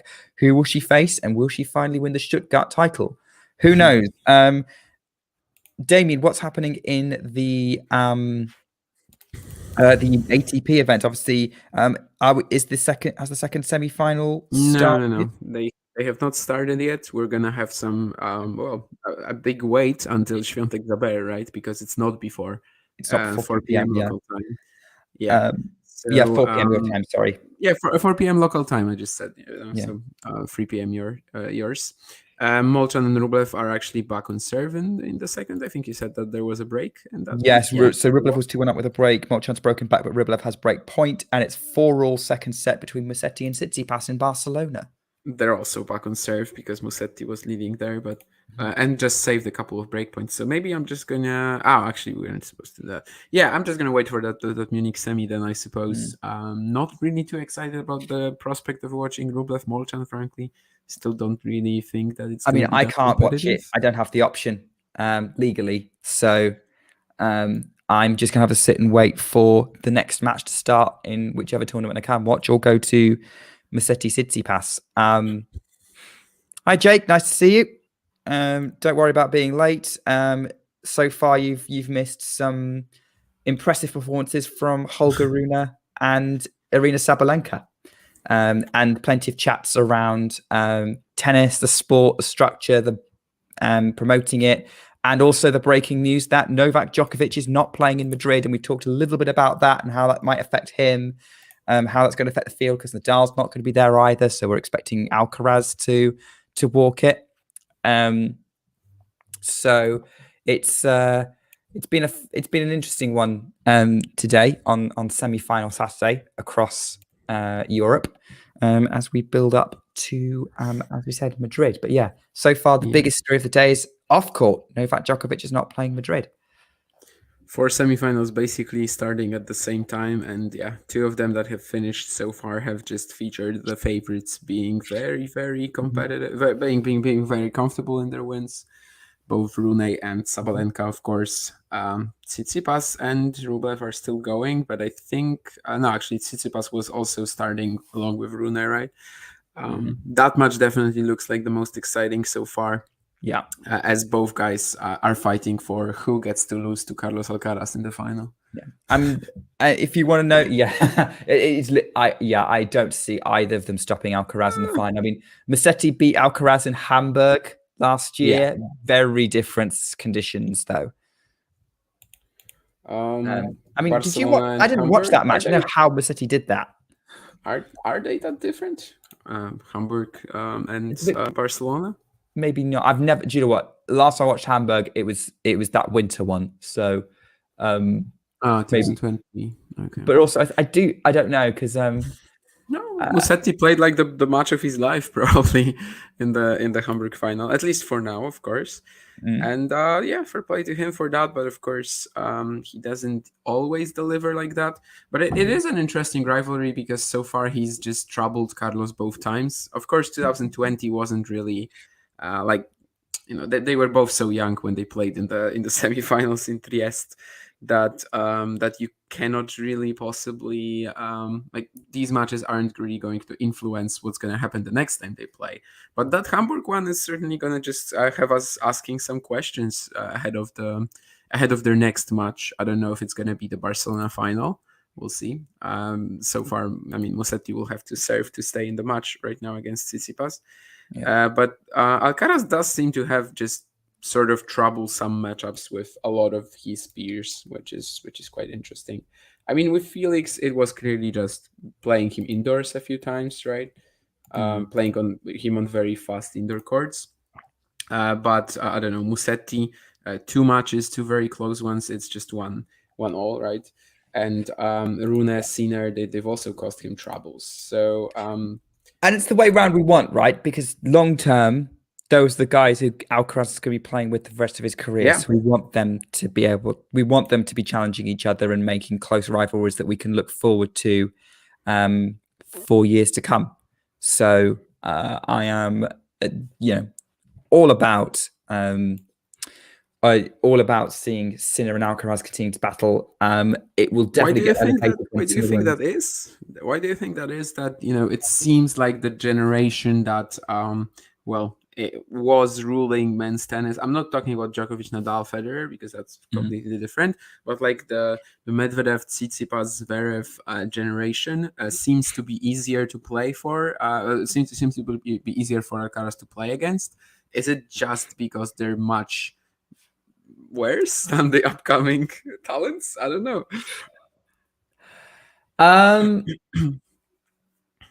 I don't know because I don't like to blame like anything on generational. Like there's nothing about a specific generation. I think every special players are once every other generation, and we've seen this with Alcaraz. I think it's and I think because I think Alcaraz and Sinner took very similar parts in that they dropped out of juniors comparatively early and played seniors quite quickly. So they're already very much used to the pace of the senior game over years and years and years. Even if they weren't necessarily in the elite ATP tour, they've been futures and challengers since they were teenagers. I would say that's them more than Felix. I think Felix was seeing some clear limitations with him. I'm interested to see where we get with Rune. Again, he had a similar path, so maybe that's it. That they didn't play juniors. They played seniors far longer compared to the people in the generation above. I don't know enough about the others' careers to really confirm that. I could be talking complete rubbish, and Stefanos Tsitsipas has been playing futures since he was 12. I don't think so. But I don't think that's true. No, I definitely don't think. Rune has been playing on the the junior circuit. Was playing the junior circuit a lot more than Alcaraz and Sinner, though. He was the junior number 1 and won a slam. But yeah, for Alcaraz and Sinner, it's very much the case. Sinner, I think Sinner was never even a top 100 junior. Sinner barely played juniors. They just put him in futures when he was 13 and kept him there, even though he was losing every match. More or less, yeah. I don't know if 13, but I mean, Alcaraz definitely reached an ITF quarterfinal at 14, which made a lot of just headlines already. He beat Federico Gaio, who I think was in like the 250-ish at that time, and Alcaraz was 14, which was just absurd. Which we And make then, a fuss of a in 2 lot in the years. women's game. It's even rarer in the men's game. Yeah, it's just absolutely impossible with biology, basically. The fact that men's bodies generally don't men generally don't grow up as fast as women and don't reach their full don't reach their full physical potential. So yeah, it's basically almost impossible most of the time for a 14-year-old to beat a top 250 player. But that's, I guess, Did it. Alcaraz for you right there.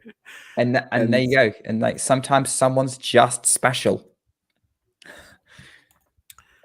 Yeah, sometimes simply you can get these sort of results and even start expecting them. Like when he beat, I don't know, Ramos Vinolas in Rio when he was 16, and everyone was thinking, yeah, this guy's going to challenge Ramos Vinolas easy. Yeah, sometimes you just start expecting that, and of course it might also end wrong. Sometimes the players don't deliver on their premise, but so far, of course, the Spaniard has been delivering, and it's kind of hard to imagine him falling out, of the top echelon of men's tennis. Of course, barring injuries. They are warming up right now in Munich. Botic, Van de Zandschulp, Taylor Fritz. Fritz just very quickly delivering on clay again after Monte Carlo, which is, I guess, good to see. Last year he had an injury and only played Roland Garros after Monte Carlo. Yeah. And So at Roland Garros he did so poorly. As you go, we never got to see him properly on clay last year. You're quite right. Yeah, just one event. Of course, he made the quarters in Monte Carlo, but he also had Houston as well earlier, but that's not red clay. So, it is red in terms of the color, but that's very different. But then he played Monte Carlo, struggled a lot with Lucas Catarina, but eventually made the quarters, of course. And at Roland Garros, he was terrible, but I tend to just say that it's, it was because of that layoff period. And this year he's finally healthy. He's going to play the full clay swing, it seems, and we're going to have a much clearer representation of like what Fritz is actually able to achieve on this surface right now. And it seems like the answer is a lot. And I think especially in Madrid, also Munich, I think plays kind of faster than most usual clay courts. These are really good opportunities for him. Of course, it's very draw dependent, but I think he's going to be a pretty nice. In Madrid, he can be a real contender to go very deep. We'll see how he handles Van de Zandschulp, who, as I said, was the runner-up here last year, but he actually ended up having to retire in the final after 7 games. Yeah, I would probably keep Fritz as the favorite for that one. I think he's got a little bit more momentum than Van de Zandschulp. I think he's got a little bit more to his game, but obviously neither of them are slouches on clay. I think they're probably both more comfortable on hard courts. With Van de Zandschulp, it's not that. He plays well everywhere, I suppose. Yeah, but he has done a lot on the clay, even at the lower levels. I'm saying comfortable, not better. It's a difference because you can play well even if you're not fully comfortable. But I think he is fully comfortable, though. Like growing, getting to the challenger level, especially, and like until 2019, 20, he was mostly playing on clay. Like almost all his other matches were clay. Then he started, I think, playing more indoors. That's where he has a challenger as well, a challenger title as well, indoors. But yeah, I also don't think his form is like anything special.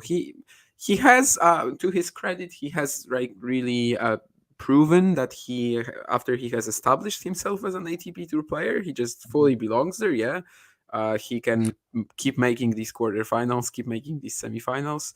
It's kind of hard to see him progressing much from here. But anyway, career high 22, which is just insane when you think about how. Just how sudden his breakthrough was, right? Making it for the qualifying at the US Open, and a guy with just one challenger title suddenly does this, and it just kind of shows you that maybe sometimes players can struggle to break through, but if given the chance, they would actually hold up. I'll take. Do you know what? You're far more the expert on it, so I'm gonna go with what you're saying on it. When I'm sure I'd seen Van de Zandschulp's name banded around before that US Open run, which was out the blue as a qualifier to the quarterfinals. But I'm pretty sure I'd seen you mention him a few times on your Twitter as, you know, he had a pretty good summer that year. Yeah, he was like, I think he had like maybe 5-ish consecutive quarterfinals or semifinals in a row on the Challenger Tour or something like that. And that was clay. That was all clay. that's true. Okay. But yeah. So maybe then, because before that, I'm not sure if he was that that well known. But yeah. I think he played Alcaraz in the opening round at the Australian Open that year as well. So that was kind of big for obvious reasons, because everyone wanted to see what Alcaraz was going to bring, and actually Botic, I think, got kind of demolished there. But that's something that I think highlights to me that, I think a quality in tennis that I talk about a lot, but I don't necessarily see other people talking about a lot, is momentum. And no matter what level you play at, if you're winning a lot of matches, it doesn't matter if they're challenger matches or Masters 1000 matches, you're in a good position going into an event. And yes, you have to look at matchups, and yes, you have to look at other factors like surface. But I would say if you're winning matches, that's going to matter more than pretty much anything else in terms of form. Certainly, that's what I think of when in terms of trying to predict something. So that's kind of maybe my hot take of the afternoon is look at like, if you want to know who's doing well, look at momentum across all levels. Yeah, he definitely had it with him going into that US Open, and did something absolutely incredible with it. And he had such tough matches in the US Open qualifying round as well. I can't remember who it was in the third round who almost beat him, but there was definitely a Ben Shelton match, which in hindsight looks like an absolute treat. And I think even back then, people kind of we knew that Ben Shelton was a very talented American who was going to do well in college, but of course we couldn't have known that he was going to be in the top 50 in just 2 years. Yeah, just less than 2 years, which it does seem absurd. So I love these sort of stories when you find a match like this in just hidden somewhere. I actually would have never remembered that match if we didn't start talking about Botic on the Zandschulp right now, but. It's just so funny that they played in US Open qualifying, and now they're both in like the top 40 in the world, and could potentially meet in I don't know, a quarterfinal at a 1000 event or something like that. Like it's not impossible. Perhaps not on clay, because Shelton would struggle to get there. But Damien, you all right if I take a 5-minute break?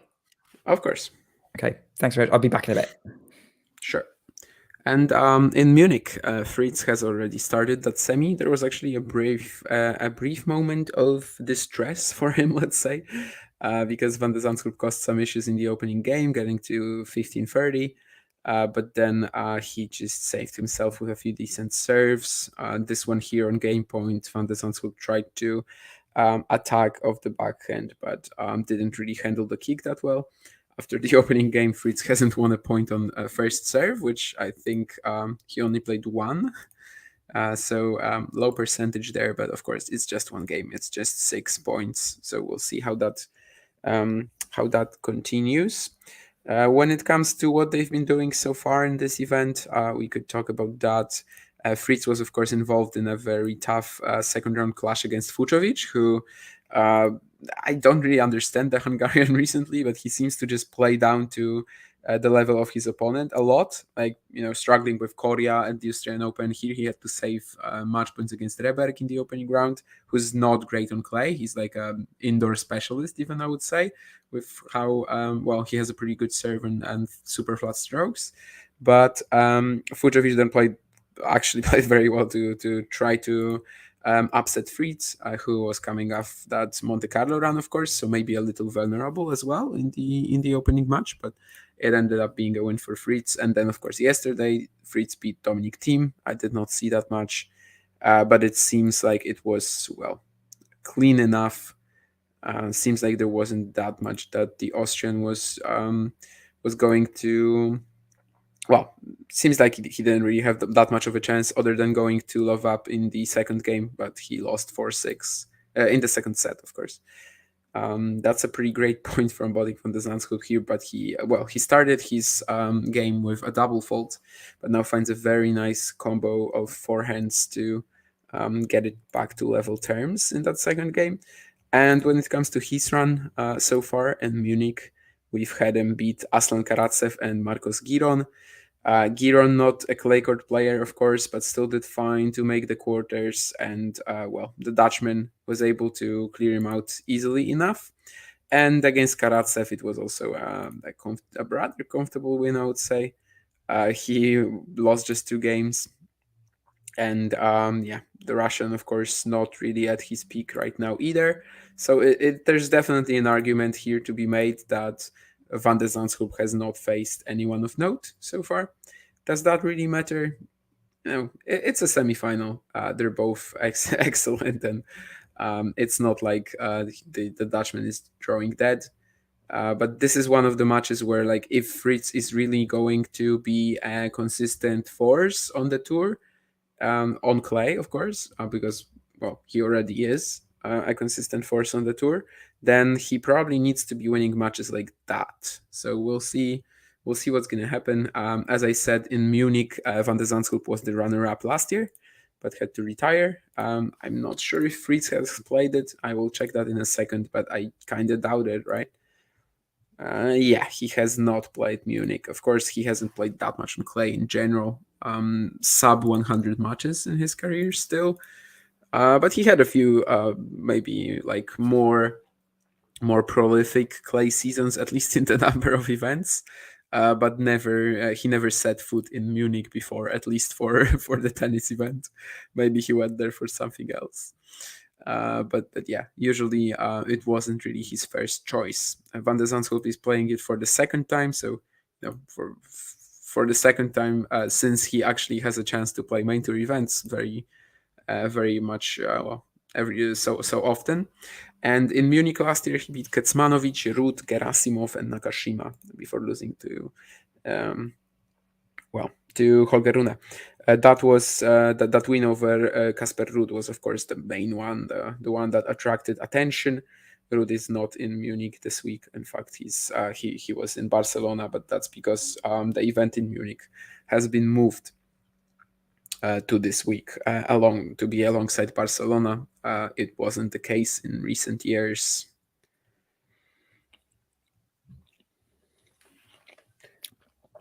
Thanks, Ray. Will you be there, Damien? Yeah. Good job filling in. How do you know if it was good job if you didn't hear it? So all right, no, I could hear it. Got the volume quite high up. Okay. But yeah, it's So I assume you've updated everyone on what's going on right now. So obviously we talked a little bit about Taylor Fritz and how he's doing. We talked about Botic. Have they actually started playing it? Are they still warming up? Yeah. No. It's the third game already. And Fritz is again 15-30 down, just like in the opening game. Now just missed a backhand +1 backhand. Okay. And maybe there's something that's gonna be happening here. These conditions definitely look a bit faster than like Barcelona, for example. Maybe I don't know about Banja Luka. So I guess that's pretty good for both players. And he just won the point to get to 30 all. Just a big serve setting him up for a +1 forehand that Botic couldn't really control anymore. We are 28 minutes away theoretically from Swiatek Jabeur starting up. We're definitely going to be focusing on that quite a lot, right, Nick? Yeah, definitely. I think that's probably the most intriguing matchup in terms of like you got two top players take each other on. I think Jabeur's back up to number 4, so it's number 1 in the world versus number 4 in the world. So definitely worth a watch. Those who are looking Musetti just clinched set 2, 7-5 to take it to a decision in Barcelona. He saved match point in the second set at 5-4. So That's an interesting development. I'm sure John will fill us in when he does his Barcelona update on sort of his thoughts on that match, because he's there right now. But yeah, that looks like an interesting score to keep an eye on as we wait for Jabeur versus Swiatek to get underway, which I know I know we talked a little bit about earlier, and you're a little bit more pessimistic and you think Swiatek should bulldoze this one. I mean, if she is playing at like her absolute best, I don't really see a way for Jabeur to win this. But I would agree with that. I'm not expecting absolute best. I think what I would say is like the Stuttgart conditions should even out some things in Jabeur's favor. Typically she's shown to challenge Swiatek on faster surfaces. Once she got going at the US Open final, it was actually quite an interesting match in that second set. Look, we saw Jabeur was coming back at Swiatek in the Rome final before Swiatek just slammed that door shut and drove away with the rest of it. Just like she drove away with that Porsche when she won Stuttgart last year. I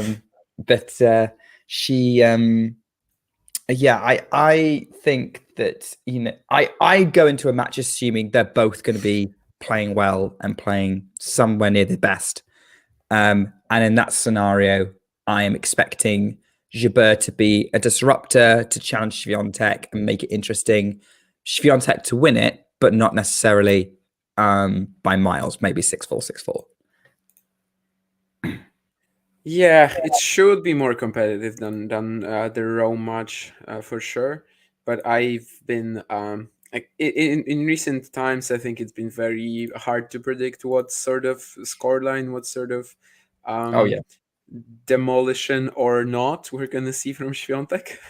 Like sometimes she's just running, into like some Sonova in Dubai. Theoretically, the conditions not perfect for her. One of the toughest opponents for her stylistically, probably, and she loses one game, and then she then you are sort of thinking, okay, so she's gonna just destroy this event, and then she runs into, I don't know, Krejcikova's Rybakina, loses quite easily as well, or I don't know, just loses more games against someone you wouldn't really expect. It's been very hard. Of course, she's still winning a lot of matches, like 6-1, 6-love, and etc. So you kind of know that bagels and breadsticks are probably, well, they have a high chance of appearing in a Swiatek match.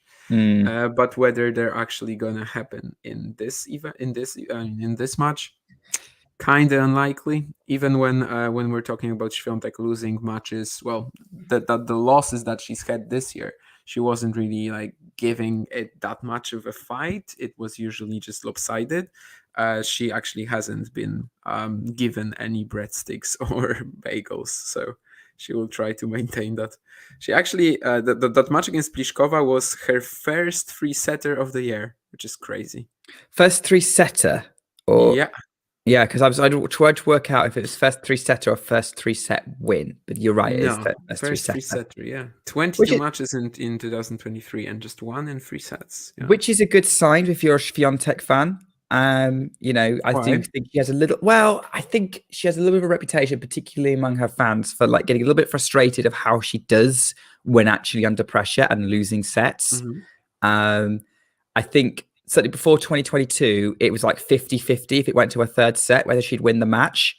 It got a lot better in 2022. Even when she was tested, she was winning third sets more often than not. But I think there's still this impression that she needs to get better when tested and like having to come from behind, because she has maybe a little bit of a reputation of giving up a little bit sometimes. I have seen that happen. I don't think it happens as much as it used to, but I agree that she does get frustrated when she's not the fastest out the blocks, and is not the one on the front foot at the start of the match and has to readjust. And I think she probably just needs to be like plan A is be the best from point one and take control straight away and run. But one of the reasons why she's world number one is she can deal with it when that doesn't happen. We saw it I think a couple of times in Rome, where she got pushed by Andreescu and Azarenka. She had to come back from behind against Xiong at Roland Garros. Like, she can do it. She does do it. But she's not necessarily the most. It's not a comfortable situation, but she doesn't necessarily look the most assured. She doesn't look like she still feels like that she can wrestle this match back. She does tend to panic a little bit. So I think that's possibly why there's that reputation that she has, rightly or wrongly. In all of her losses this year, there's been like circumstances that have led to it, have Yes. made it happen a little bit, Of course, the Australian Open, and it was mostly just the fact that the conditions in Melbourne this year favored flat hitters so much. But the United Cup, the fact that she was flying over from Brisbane to Sydney, right, and Pegula wasn't. There was, of course, the cold in Dubai and also the ribs in Indian Wells. Yeah. I'm not really sure what to think about this. Maybe for every single loss, for every single player, we could start finding these sort of little things, right? Maybe they, in Swiatek's case, they have just been more apparent. But yeah, I mean, her plan A is just so good that usually she doesn't need to problem solve. And when she actually does, she kind of just tends to fall flat a lot of the time recently.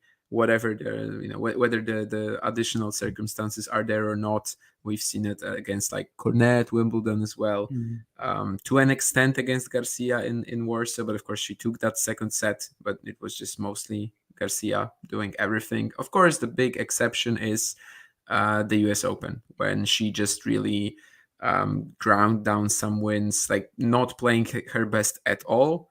That is true. Yeah, and that's like the big exception in recent months. You could also argue about Swiatek Niemeyer at the Australian Open, maybe, where you couldn't really tell if she was the better player or not. But it has been a bit worrying. I wonder if this is also related because, for example, like some parts of her game are very underdeveloped, I would say. Like, for example, last year her coach Tomasz Wiktorowski told her not to use the drop shot, for example. And like, this is such an efficient tool on clay, right? But their assumption is just that her plan A is just so good that you don't really need that sort of variety. You just need to play your game and you're gonna win. Yeah. Is that smart? I don't know. I guess time will tell. Maybe at some point they will need to start looking for some other ways. But of course, last year she just completely destroyed everyone on clay but Caroline Garcia. And yeah, her all-time clay records are just absolutely ridiculous. So maybe you can be a fantastic clay player without a drop shot. And yeah, I would say so. I mean, I know Rafa can drop shot, but how often does he actually use it on clay? Not so much. I mean, it is in his tool though. It is in his skill set. So I think that's maybe like more important to have it if you need it. To have it if you need it, yeah. Yeah. And the drop shot as a whole on the women's game, it's starting to be used a little bit more, but it's not a tool that's often used as much on the women's tour. Maybe because they're a little bit close to the baseline, but as a general rule, so it's less of an advantage when you're using it in the men's game. I think also with Swiatek, I think what they seem to be doing is like making targeted improvements. So watching her serve in Stuttgart this week, her first serve does seem to be a lot more weaponized compared to how I've been used to seeing it from 2022 even, which is interesting. And like, obviously that's the aspect of the game that most people would say she needs to work on first. So trying to fix everything at once is not a smart move. So getting a drop shot in when like it's functional, you don't need it as much. It'll do most of the time, whereas you need a decent serve. So maybe when they've kind of cracked that, maybe they'll work on a drop shot. Who knows? But yeah, I think that would be sort of best for Iga right now. And you're right, there were mitigating circumstances, and I think every player's match loss has a mitigating circumstance. You could probably say that to a certain extent. even if the mitigating circumstance is the other person was too good. The other person just played you too played well on that day. Ostapenko and she just had one of these days. That's also a mitigating circumstance. That is a Ostapenko, I actually think is a scarier draw if you're a women's tennis player than Iga, because okay, let me put it as Iga, you know what you're going to get, and you've got to fight, and if you don't win, you're not necessarily going to expect it. Ostapenko, you've got no idea whether you're going to win that match or not. Got no idea what your chances are. Whereas Iga, you've got some way of scaling it. I would still like to. I would still rather play Ostapenko, but if you were to argue that I don't know, Ostapenko is much more dangerous draw than Coco Gauff, I would 100% agree. I'm not going to say more. I'm not going to say more dangerous in terms of more likely to lose. I meant in terms of experience playing against. Yeah, no, I still would like to play Swiatek in my opening round. Definitely not. I don't know. Maybe I'm just a bit more kind of. I'll think about if I go in and play. If I played Iga Swiatek and lost, I'd be like, yeah, fair enough. That was what I was good. If I go and play Ostapenko, I'm like, well, I've no idea what's going to happen. I like a little bit of certainty. Like I'll play if like even at club level, like okay, I'm going to play this person, and I've lost them every single time. We've played. I know what they're like. I know that I don't have anything that can stop them. I'm just going to go out there and have a good time. I wish I had this sort of attitude. Mine is usually just like I would kill to win. Like literally, I have to win. No matter if the guy is has been training for 10 years and then it's like a semi-pro. I don't care. I have to win. I blame myself for everything. If the other guy hits a fantastic winner, I could have done something to not give him that sort of opportunity, right? So yeah, I'm pretty crazy like that. Well, it's probably what makes you a better tennis player than me. I don't know if I am, but I have lost more matches than I've won. I can tell you that for sure. Yeah, if I know that I wouldn't be like this motivated if it wasn't for this attitude. So it helps. It helps in a way, but it also, of course, makes it quite terrible. Recap, please, says Matthew. We cannot really help you because we haven't been watching the Barcelona match. John is there. And we like there was some sort of uncertainty in regards to whether we can do that live commentary of Barcelona matches because he's there on a press pass, of course. So that's why we are not directly commentating on it. We are mentioning the results, but that's why we are not directly commentating on it. And I actually have been just watching Munich, so I'm not sure. Just looking at the scoreline, not a great sign for Tsitsipas ahead of the potential final, right? But of course, I'm just guessing that based on the score. I do have it on the background. We're not commentating, as we said, but from what I've seen, I think it was a little bit of great play from Musetti towards the end. Steph faltering a little bit, but he is now in control of the third. Without going into too much detail, I think, we'd have to check with John. It depends on whether he applied for us a press pass based on us being a written press or broadcast press. Because I imagine broadcast press, they're expecting a commentary team and someone on the ground. So it depends on what kind of pass he's got.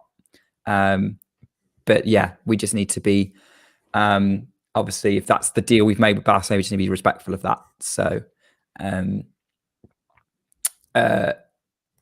but yeah, so far, I would say, looking at the scoreline, Stefanos Tsitsipas is probably going to be in the final of Barcelona, which he's been in the Barcelona final before, right? I'm pretty sure didn't he get beaten by Nadal one year? But he's definitely been in it. Match point was it? Yes, 2021. Yeah. 2021. Right. They both had match points. They both saved match points. That was mental, that match. One of the best of the year. Was he in it before those? Did he lose to Team one year? Team beat Medvedev in 2019. Okay, no. And then in 2020, 18. There wouldn't really be Barcelona. So yeah, it would have to be. He was in the like 2018 final. He was in the 18 final. Okay. I don't know. I'm asking. Like. I think he might have been. Yeah, he was. Lost to Nadal 6-2, 6-1. Okay. Okay, so this would be his third Barcelona final, potentially not This against time Nadal. not This against time, Nadal, yeah, but probably against another Spaniard. someone just as bad, probably. Yeah, I mean, and actually, it talks of like playing experience against. Let's say you're a pro tennis player. Who would you least want to have to deal with playing a match against? Nadal, Djokovic, or Alcaraz? Can I go? Can I go for another answer? I always said that I would like to least face guys like maybe Milman, Fucovic, Okay. Choric. These guys just make you. They grind, but they grind pretty close to the baseline to just make you play. Make it so physical, make you play so many balls. Out of these three, just style wise, probably not Rafa. I have a one-hander, so. Yeah. That would be my I would say the answer. same. Like, they will all work you hard, but Rafa is another level of just intensity. Yeah, Or I a imagine. different I kind of imagine as an, intensity, I would say. Different kind. yeah, I imagine as an amateur player, you would also kind of struggle with the extreme topspin. That's at least I would seem. Oh, this is in the I world where we're think that I pros. This is in probably the world haven't where we're faced. pros. Yeah, I think I probably haven't really played someone with this sort of RPI, rotations per minute on the ball. You Of course, probably I wouldn't get haven't checked, right? Like what sort of topspin my opponents are hitting with. I haven't checked it on the machine, but I suppose it would be huge. I like the contrast between that, and I would be. just I don't really, I wouldn't really want to get into that pattern of of playing my one-hander against his left-handed forehand, which of course has really uh, been the cause of a lot of players' demise in matches against him. And Botic van de Zandschulp was just broken. I'll just quickly say that Fritz fired a backhand error for 1540. Then he actually saved one. But Botic drop shot it and finished it off with a nice volley. He hasn't lost a point on first serve yet either, and definitely has been like the better player so far after 7 games. What were you gonna say? It was quite interesting. I was just going to ask about your game style, because sometimes when talking tennis, we'll talk about playing tennis. Are you a flat hitter, or do you play with a bit of spin? Like, obviously, we're not talking Nadal levels of RPM, but do you which is in your comfort zone? Depends. I feel like I'm probably a little spinnier on the forehand, which I guess is for most players. For most players, it's kind of like it's just natural. Then on the backhand, as I said, I have a one-hander, which I don't really think is that good, especially on the defense. So I just try to play. I try to play on the baseline. Basically, try to find a big forehand, follow it to the net. I would say the forehand is definitely my biggest asset. So I play this sort of forehand-oriented attacking style. Yeah. So you're more of a Tsitsipas than a team. Yeah, I would say. Say so. Yeah, Tsitsipas is actually a pretty good comparison. I would say. He also tries to play very close to the baseline and takes a lot of stuff early. So yeah, I would say Tsitsipas is a pretty good comparison. Okay. That's interesting. I don't know what I would compare my style to.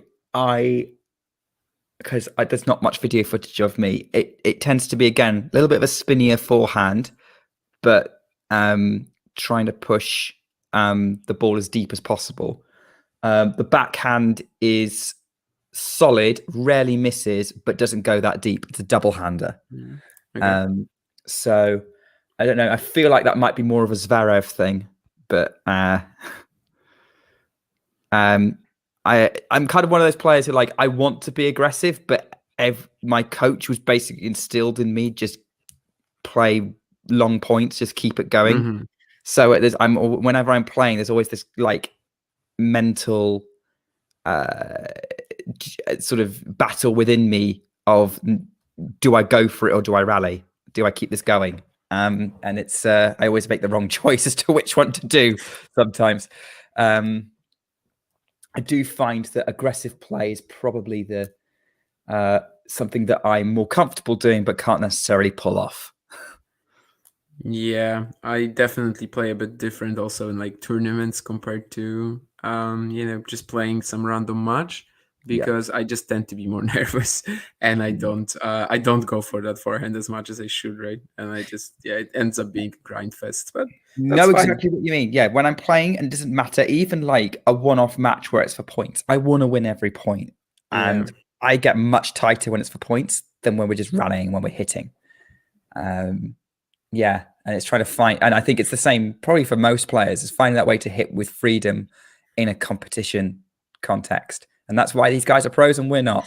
Yeah, I think in order to do that, you basically gotta play a lot of matches for something. Yeah, play some tournaments. I suck at tennis, so I maybe shouldn't even be talking like that. But I do play table tennis to a pretty decent level. Okay. And like I can see it very clearly. Like if I play a couple of events, even I don't know, if I play 2 tournaments in the span of at least 3 months, let's say, then on the next one I'm gonna be more comfortable. I'm gonna be like, it's gonna be easier for me to play my game from the get-go.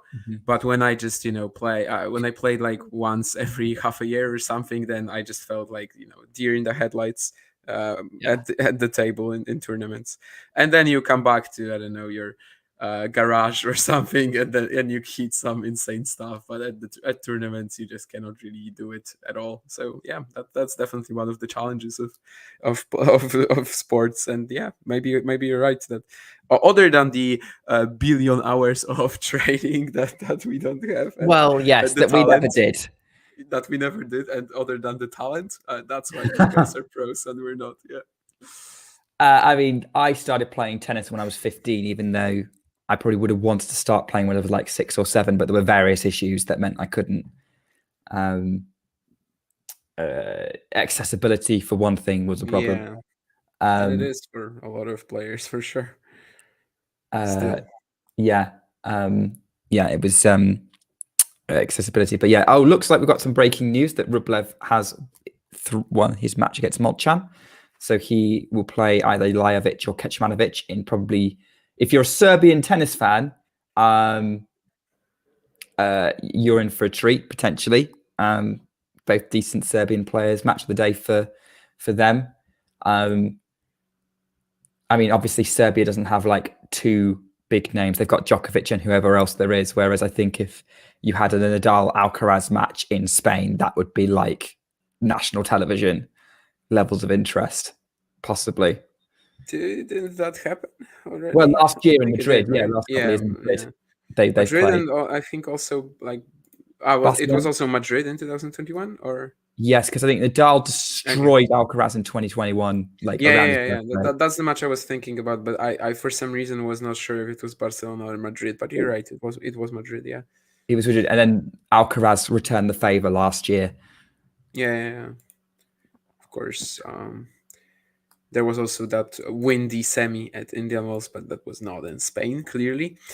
Fritz is again down in his service game at 3-5. He was actually 0-30. And now Botic just pulled him white with a big return and actually gets 2 set points. Seems like it's also kind of windy.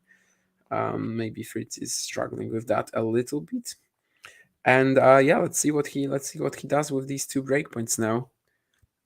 So far, it hasn't really gotten going in this one. That's a great serve, though, out wide, and not much of a reaction from Botic, who was just trying, to grasp it with his hand. Didn't really move the legs, so couldn't get it back at all. But that's fair play. The serve was really excellent, and maybe he can pull another one like that now.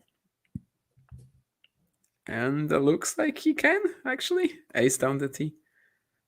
Okay. Yeah. Okay. Yeah. Keep it to 1 break. Keep the pressure on Botic. Yeah, he tried to check the mark, but yeah, it looks like it's no avail. It was really in. So deuce. Believe that poll that's on the screen, I believe, is in the YouTube comments or the comments. There's a poll up, I think. I would definitely be saying Swiatek right now is the favorite for the French Open. I think in the last few years, if you think the last 3 editions of the French Open, that Sakkari match was lost for probably reasons that Iga wasn't at her best during that. Little bit of tiredness coming into it for one reason or another. And I think if Iga is anywhere near her best, she's probably going to win. Interesting other options on that poll: Sabalenka and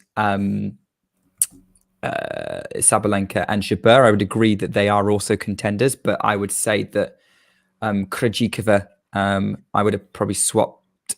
I think Krejcikova is on that level as well. And just throwing a couple of other random names out there that might be interesting to see how they do would be Rybakina and Badosa. Yeah, Badosa is a fine choice. I've been kind of disappointed with the fact that she hasn't gotten a big win in Charleston and Stuttgart, because it clearly seems like she is playing well enough for it, but just lost to Jabeur, just lost to Sabalenka. But it looks like this will probably lead to her to some excellent results this year. That's what it seems. Krejcikova, I do believe that tennis-wise, she's part of that top 4 right now that we've had this year. But how long will it be before these losses to Sabalenka also have some sort of a mental toll, and at the same time maybe they also influence her tennis in that she's not getting the titles, she's not getting the much practice, she isn't really improving her ranking that much, with losing second round in Stuttgart. So getting Sabalenka in every single event recently has definitely been quite tough for her, and this is also one of the things that I guess we simply see with the WTA 500 events being so strong. The fact that she had to play Sabalenka again in the second round. Of course, she's like number 12 in the rankings right now, so in most events it's not going to be an issue. So it's ridiculous. Ridiculous that she's number 12 right now. I understand why, because the injury problems she had last year, but she is very underranked right now. It's clearly going to change, but even in the WTA race, I think she's not in the top 4, is she, right? So she was like, what was it? She was like sixth, top 4, 7th. Yeah, top 4. Pegula. When that's not Pegula gets results week in, week out. She goes deep in tournaments. Yeah. Like she's kind of like the David Ferrer of the WTA right now. She'll beat everyone else and then have a little bit lacking against the top players most times she plays. Absolutely. She of course won Guadalajara last year, but that was like one of the last events of the year, and she can win big titles, but she kind of needs the draw to open up, and you can also see it by how she's been losing a lot of these matches this year, right?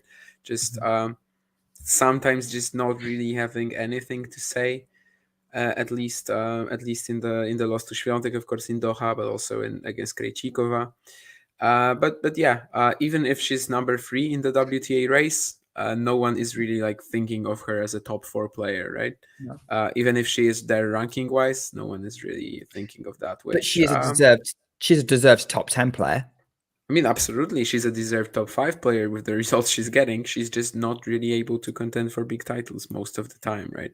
To beat the other top guns. And other than her, it's also Kvitova and Bencic over Krejcikova. So for Kvitova, obviously, it's the Miami title that did the work. And Bencic had some amazing results in the first 2 months of the year as well. She's currently the queen of the 500s. Oh, yeah. Adelaide title, Abu Dhabi title, and now the runner-up feat achievement in Charleston. Why is she not in Stuttgart? Did she pull out or something? She had an injury. Actually, she's pulled out Madrid. She's got an injury. Oh, she pulled out from Madrid as well. Yeah. So probably Krejcikova will be able to get ahead of her soon, but yeah. 30 all in that Van de Zandschulp Fritz service game. 5-4 for the Dutchman. But the tension is high. Fritz has asked the questions despite the 2 set points, and one question has already been answered, and it's Van de Zandschulp throwing out a +1 forehand winner like 3 meters out wide. So, sorry, did I say +1 forehand winner? Throwing out a +1 forehand just 3 meters out, and there's going to be a break point. So, trying hard to stay in that set in the previous game has definitely paid off, even if we don't know yet if he's going to win this game. Mm-hmm. This one, just the Dutchman approaches the net and gets some very good depth on it. There's a backhand smash, and now it's Fritz who shanks his backhand. But yeah, very fortunate in a way for the Dutchman. He got a very, very deep volley, which just caused Fritz some issues, and then still had to backhand smash to get into the point, which of course is one of the toughest shots in the game. That's a tricky one. Okay, so it's getting a little tense. I'm just going to respond to a point that John has put in the comments. Of course, David Ferrer apparently is in Barcelona. I was going to say he's tournament director, but it's not. It's Feliciano Lopez.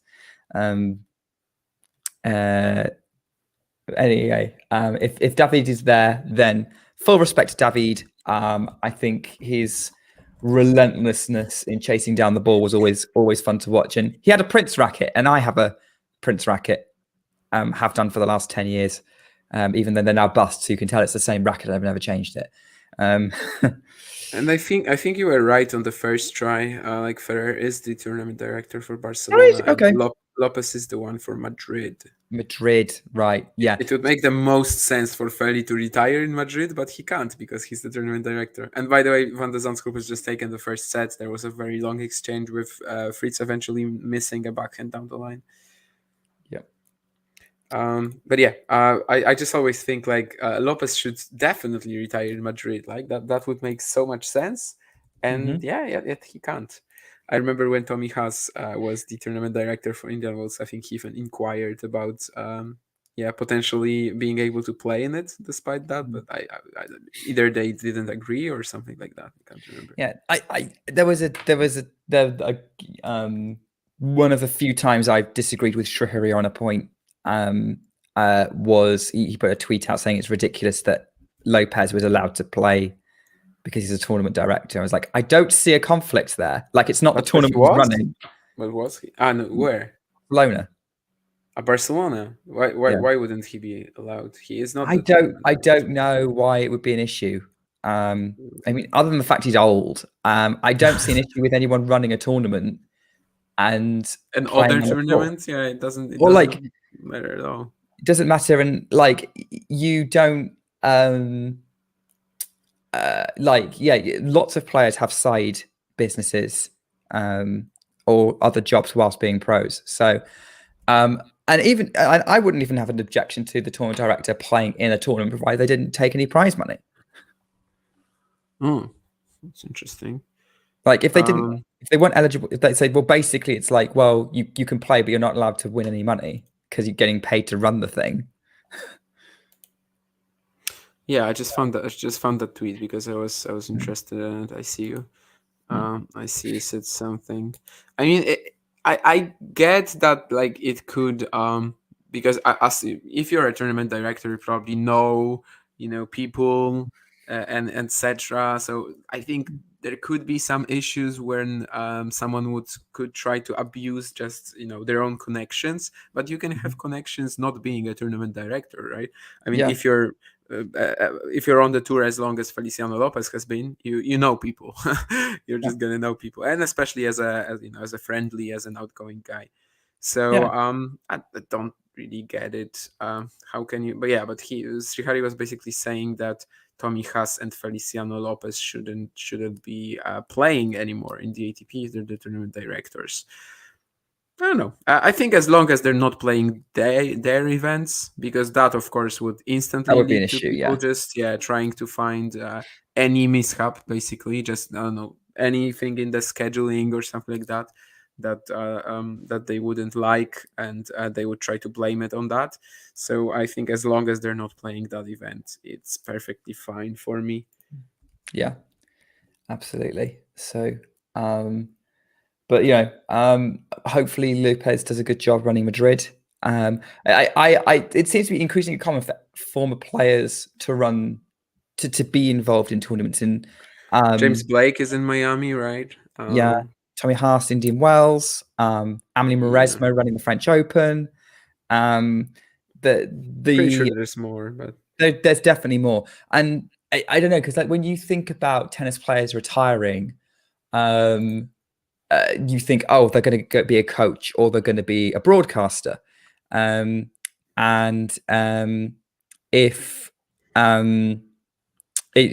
like sometimes they go into tennis politics. We don't talk about them going into tournament directing, but like if they are skilled administrators, if they know the tennis world, why not? If it brings players and tournaments closer together, that's a good thing. I mean, even the current head of the ATP, Andrea Gaudenzi, former player.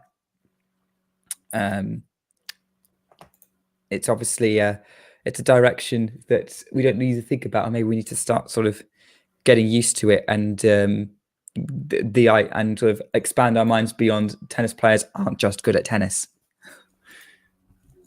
Can be business people as well. John is updating us from Barcelona that Tsitsipas is serving for his place in the final. Swiatek and Jabeur is just about to get underway in Stuttgart. The players have hit their warm-ups. They're getting ready. Swiatek is making sure everything runs to her pace as she runs out. Well, we already got 2 breakpoints in the opening game of the second set. For the breakpoints are on Fritz's serve. Oh my word! This is kind of running away from him, and he might have to win these next 2 points.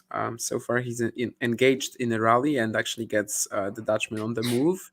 There was some little mishap with the footwork from the 27-year-old or something like that. I should not be coming up with these numbers off the top of my head, but I just didn't want to say the Dutchman or Van de Zandschulp again. Anyway, there's another breakpoint, of course, and it's going to be on second serve. So he's 27. Well done. Yeah, I remember that he was like 26 a little while ago, and then I just figured I'm gonna add a year because probably a year has passed or something like that. And Fritz double faults his first double fault of the match to give Botic Van de Zandschulp the set and a break lead.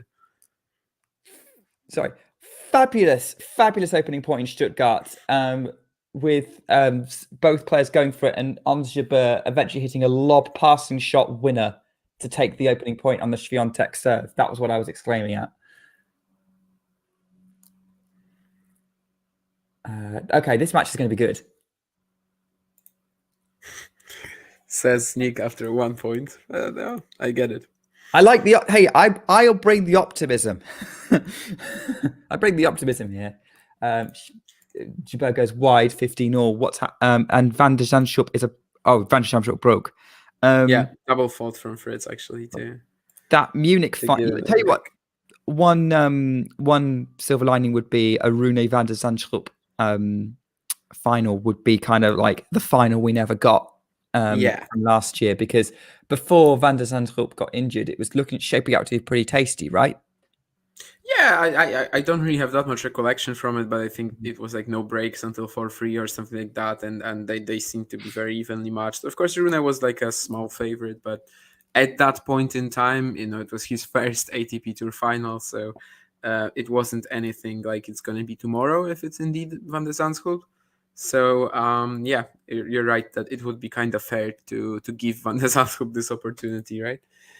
Just would make total sense. And he still doesn't have an ATP title, right?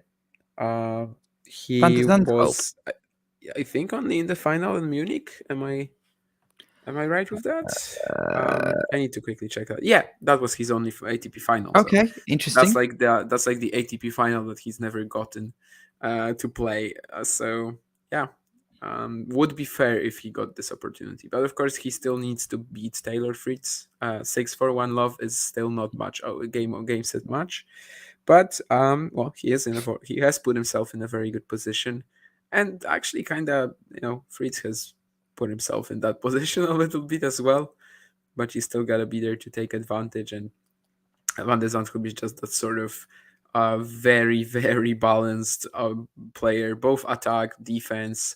He can really do it all. Maybe like Pegula can't really beat the top guys, but he can certainly provide them a very tough challenge. But now Fritz steps into the court to take the volley, and it's gonna have some sort of opportunity 15-30 on the Dutchman's serve. John's updated from Barcelona. Steph has taken the match, so he has won. We will now be waiting for another hour. He will wait for another hour for Carlos Alcaraz against Dan Evans to come out onto court. Rafael Nadal. In Stuttgart, Iga Swiatek held to 15 after losing the opening point in a great rally. Interesting to note off the bat, she is net rushing a bit already. Like she's coming in when she sees an opportunity as, Jabeur is now stretching her ankle. It's only one game in and she's stretching her ankle. I think we're showing a replay.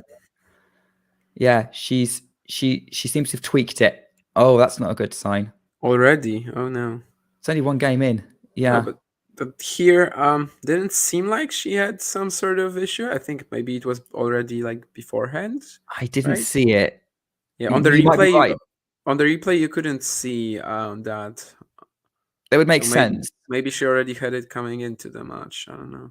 Because here, there's nothing really happening with her feet, No, right? that was the point Swiatek used to clinch game point. Okay. Yeah, Jabeur is massaging her calf at the minute. And now she's got the physio out. Which is not a good sign this early in the match. Okay, never mind. I've jinxed it. But I was going to say, like, it's an interesting tactic from Iga to like come in when seeing the option, the opportunity against Jabeur, which makes sense. It cuts off the drop shot. You've just got to make sure that the Jabeur return is short enough to make it work and be very assertive with any sort of shots you make to come in. Yeah, I haven't seen that first game. I just tuned in when she was already massaging her ankle, but definitely this sort of strategy would take away a lot of Jabeur's assets. So that's something to think about. Iga sat down. I think they're having some kind of medical timeout. So she's good. Okay, so we're on pause here in Stuttgart. We'll have to come back to that with the rest of it. Jabeur's having some treatment done on her leg. Van der Zandschulp looks like you've got that one on. That's looks like it's kind of competitive. He's not consolidating his break easily. Yeah, there was a breakpoint for Fritz, which I actually didn't see because I switched it over to the Swiatek match for the time being. I am currently just juggling between them and also trying to check something. Okay. You're doing quickly. the one screen thing like I am. Okay. Yeah, at the moment, yes. But I'm gonna try to change that in a second. Okay.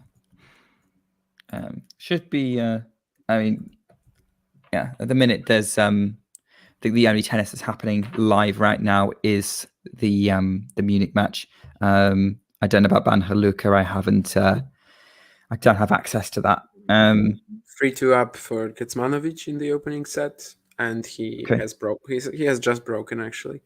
Okay, so that seems like this one should be easy, right? But we'll see. Yeah. Well, yeah. I would expect Lajovic that high after being Djokovic might wear off. So at the minute, my prediction of a Kecmanovic Rublev final seems to be on point.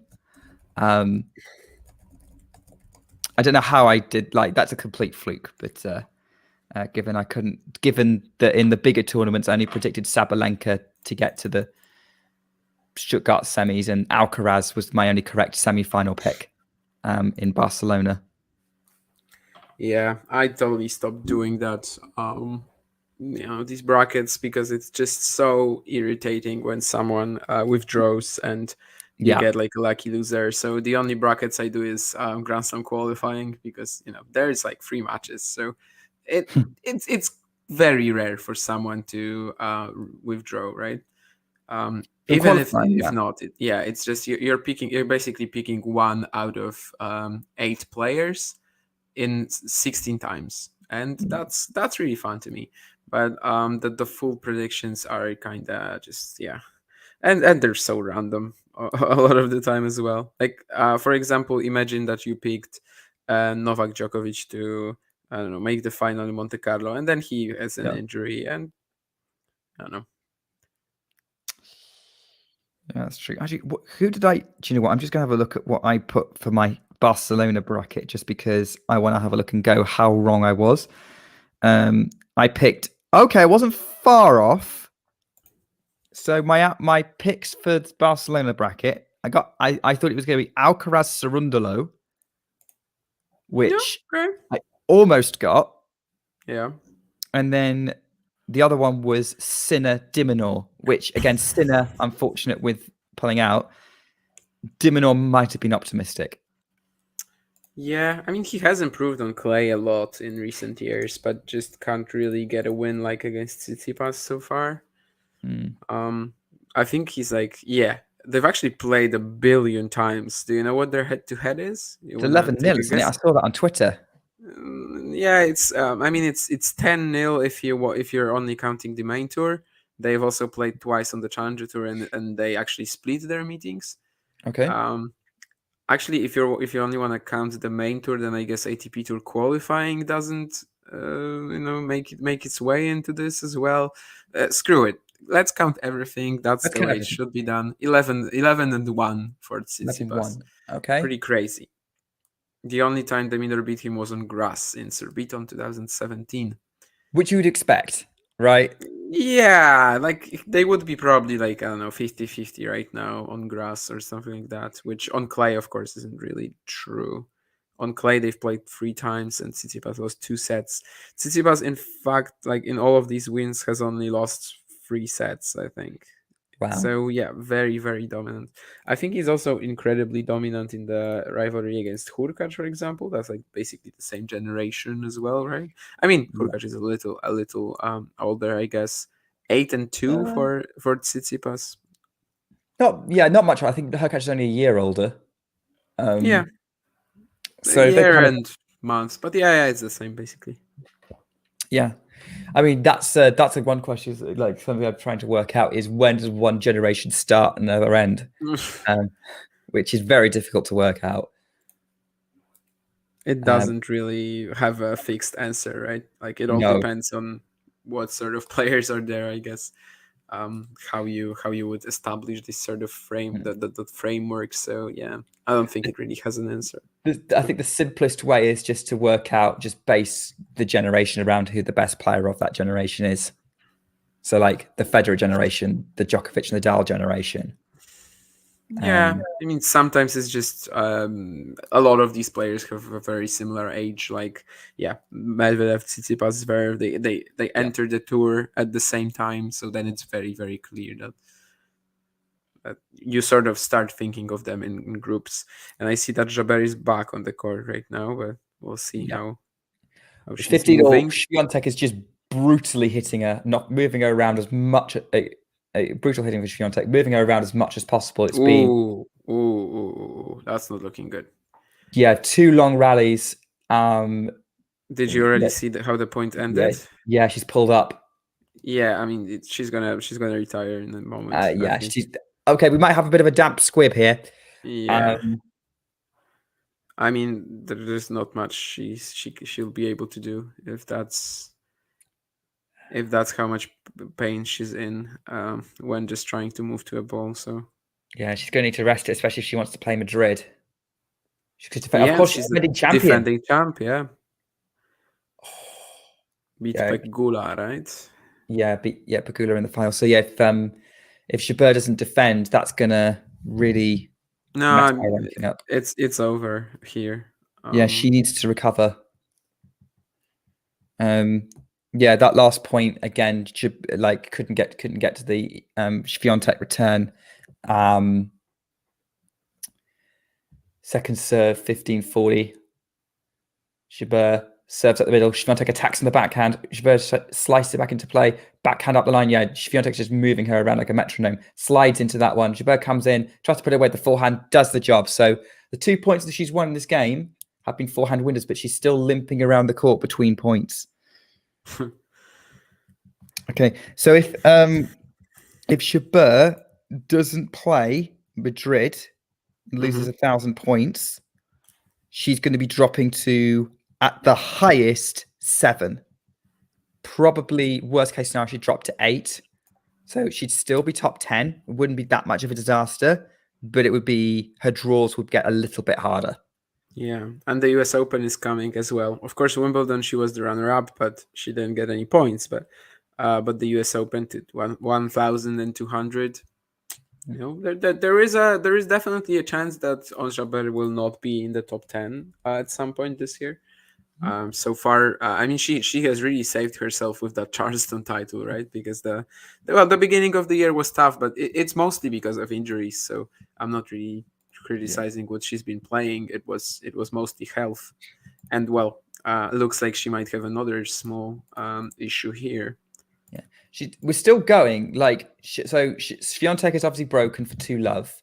Jabeur lost that point, just being a little bit too sluggish, reaching a backhand. And it's very clear that Swiatek is just ruthlessly exploiting her movement right now. That's the strategy.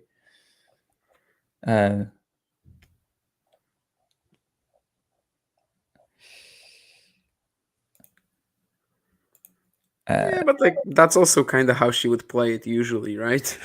Probably, yes. Yeah, no, she will move you around and she'll bludgeon you with big forehands with lots of spin. But just put, Iga will try and figure out any chinks in your arm. If that's the movement, then for sure she's going to go for it.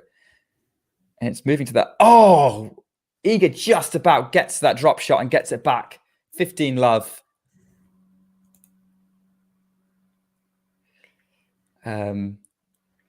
Watch the commentary now as the between the Englishman and the Polishman on a match involving a Polish player, and the Englishman's going to get more excited.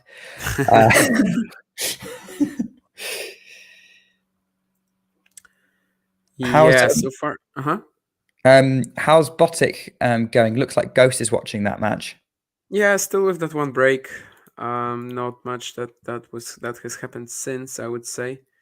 Okay. Each Camper Van Slats, interesting nickname for Botic and Butt Itch, sorry. That's a nice homophone, I guess. For the Dutchman, but yeah, indeed he is playing a very good match so far. And yeah, he is desperate to get that Munich final that he never got. What a nice story for him. Yeah. I mean, how do you see that matchup with Rune panning out? Because to me, Botic's quite a solid player. He should be able to absorb a lot of what Rune throws at him. Yeah, I mean, he's an underrated defender to me, and like the ball he plays with is pretty heavy.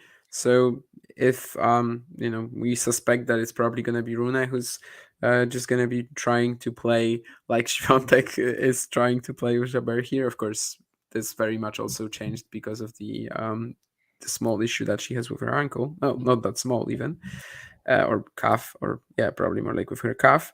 But I think Rune will probably try to be quite violent on the attack there, and it could actually lead to him losing if he's just not able to control the errors, which isn't gonna be that easy against someone who just defends well, moves well, but also hits with a big, huge ball. Lots of like linear power coming at you, and as he said, he absorbs well as well. So not that easy, of course, compared to last year. Still, he's the much bigger favorite than he was in Munich 2022, if that much indeed happens, because of course Botic is not in the final just yet. No, still got a way to go. Lajovic has broken back against Kecmanovic according to that live score. Oh, wild forehand return from Jabeur to concede. That's opening game from Swiatek, 3-love. Jabeur is not looking happy at all right now.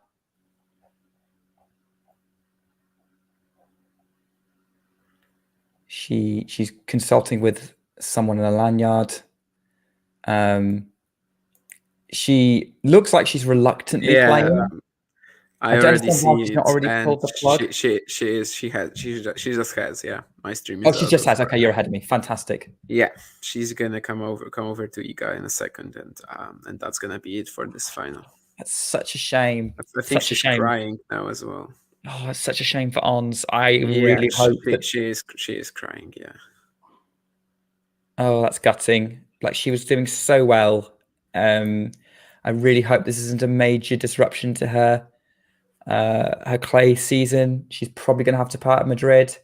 That's going to affect things going into the French, but Yeah, that's not what I want to see at all. And you guys coming over to her like already after they finished the match, and then Jabeur was just on her bench and is just cheering her up, which is pretty nice. Good. That's what we want to see. We want to see some camaraderie and that was. No one wants to win this way.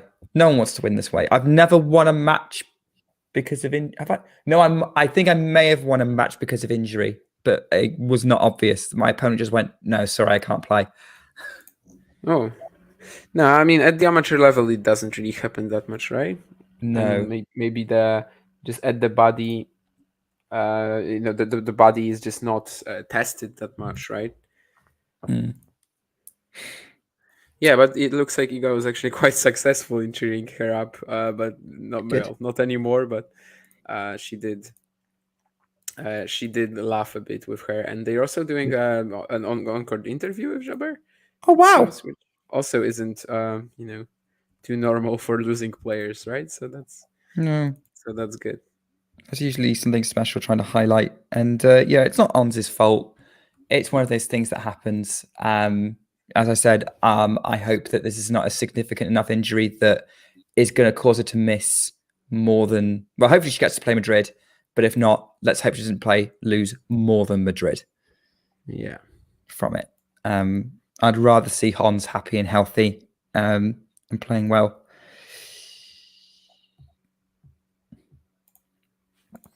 And Fritz has just won some big point at 30-all in the second set at 3-2 Van de Zandschulp. I'm currently just trying to do something quickly. So yes, John Ons has retired. Yeah. So I will switch over to Munich.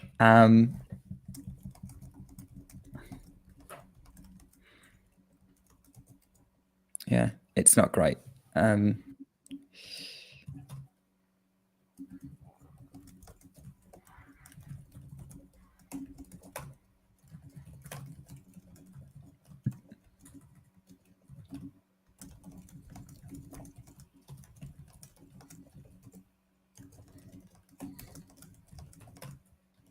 What are you looking up, Damien?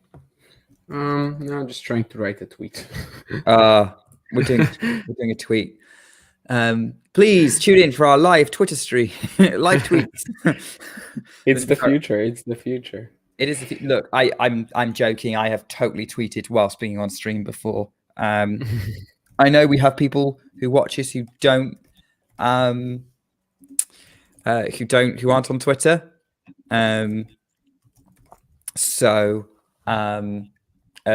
Which is understandable, but that's my public face. So public face. If you want to catch up with me, at Nick_B Carter. You can also follow Talking Tennis at Talking Tennis TT, and it's just your name, isn't it, Damien? At Damien Kust. Yeah. Follow Damien for all great updates on the Challenger Tour.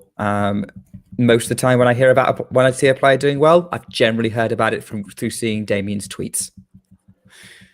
Like Botic's at Van de Zandschulp. Yeah, that's what I'm trying to do. Yeah, I will be with you and with Botic and Taylor. That's fine. I'm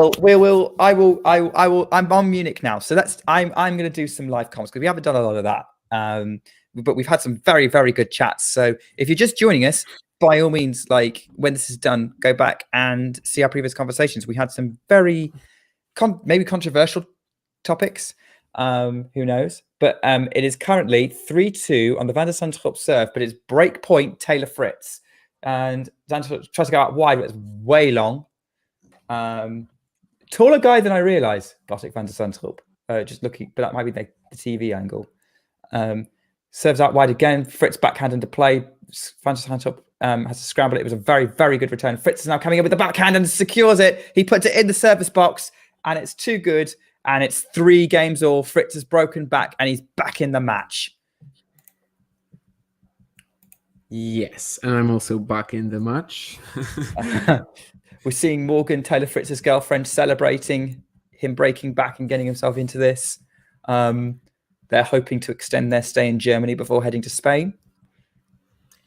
By the way, if any of you guys watching are wondering, we're probably gonna finish this after Munich, right? After the Munich semi is done, Nick is gonna have to leave like pretty soon, right? Yeah, that's but right. I should be here until the end of the Munich semi, from the Zandschulp Fritz, of course, and then we're gonna stop the stream. So yeah, that's the plan for the next. We'll see, maybe 15 minutes, maybe an hour and a half. Yeah. And stay tuned for and stay tuned for our plans to cover the different finals taking place tomorrow, as well as our respective ATP and WTA shows as well. Watched Damien and Mario's analysis of the Monte Carlo final straight after that match, and it was absolutely fantastic. Just get that extra bit of context to what we've just seen, and sort of helps clarify a lot. So I'm definitely looking forward to seeing what they make of whatever happens in Barcelona and Munich. Thank you, Nick. You're too kind. I wish I could return the favor. I did not watch it. You did not watch the I did not watch. I saw how it is. A bit of it with I saw who was your guest, but I did not watch it. Frankly, I don't really consume tennis content like that, like almost at all. So yeah, I'm sorry. I know what you mean. It's nothing personal. It's nothing. No, personal. there's a lot out there, and I struggle to keep up to date with all the different podcasts out there, even the ones that sort of I'm involved in. I mean, I'm like Popcorn Tennis Podcast. I mean, I can't Popcorn Tennis Podcast, On the Line, Tennis and Bagels, Murray Musings. I think you sometimes contribute to a podcast, don't you, Damien? Or you did? I have a weekly show on the Challenger Tour. Challenger Tour, yeah. Yeah. But for me, it's like I feel like most of these, most of these podcasts, most of these shows, most of these whatever, they're generally directed at someone who's like a tiny bit more casual than me. Some of them are directed at like a very casual, fan. That I'm of course not gonna listen to them. But like even the podcasts that are like a little maybe more detailed, I still feel like if you're just watching a lot of tennis, if you're on Twitter and etc., you're not really gonna get that much out of them. It's not new information. Yeah, they're mostly gonna be useful if you're like trying to maybe catch up on something you haven't watched, something you wanna have a clear idea of what happened. Yes. And I see that problem also with my own show, because I feel like even though it's for hardcore, like absolutely niche, it's a very niche topic, right? It's challengers, a weekly show about challengers. Like, of course, it's gonna be like very capped in terms of the popularity and etc. But at the same time, we are sort of directing this at hardcore fans, right? And at the same time, I feel like if someone is watching Challenger tennis as much as I am, then he's also not going to get that much out of the show. Yeah. So I see what you mean. And, it's a dilemma. It's a dilemma. It is a dilemma. I would say that they are a lot of fun to make, though. They are a lot of fun when you're actually making them, like recording them. Absolutely. I absolutely love doing that. And yeah, I've done it every single week since January 2021, over 100 episodes by now. And wow. Yeah. If I didn't like it, then I wasn't going to do that. I would stop doing that 100%. But yeah, I kind of see the issue that it's not really at direct. It's hard to find like who is it directed at, and that's the issue I think with many tennis podcasts. There's just too many of them, and yeah, sometimes it's just hard to kind of find what sort of audience would like it. Well, I love this audience, and we get some great chats with the live chat. And thank you so much, Jane, for the $5. That's going to help us out so much. Oh. So big thank you. And we know that you love watching along with us. And, you've contributed some lovely comments today. And you've also been really helpful in catching up with us on matches that we might not be watching. in the past. I remember at the US Open, like, hey, Jane's watching this match. Can you tell us what's happening? And you've been very, very good at keeping us up to date. So thank you so much. Yeah, big thanks for the donation, Jane, as always. Just having someone like you guys in the chat definitely helps us just give us some conversation topics and etc. So we definitely appreciate it, and of course the donation as well. And it all helps keep the channel going. Yeah, it helps us grow the channel, grow the community, and we're hoping, as you see, we're hoping to get 2,000 subscribers soon, and it means that we can give you even more content and hopefully better content. And as we get better doing this as well, I think this time last year, if you told me I was doing live comms, I would have told you were absolutely crazy. But someone had the idea, and I just went, "Yeah, what the heck?"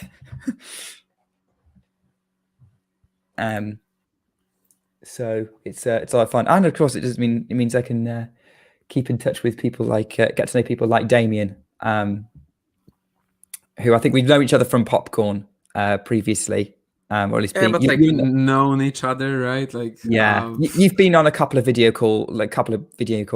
You're right. I forgot about that. Maybe you're right.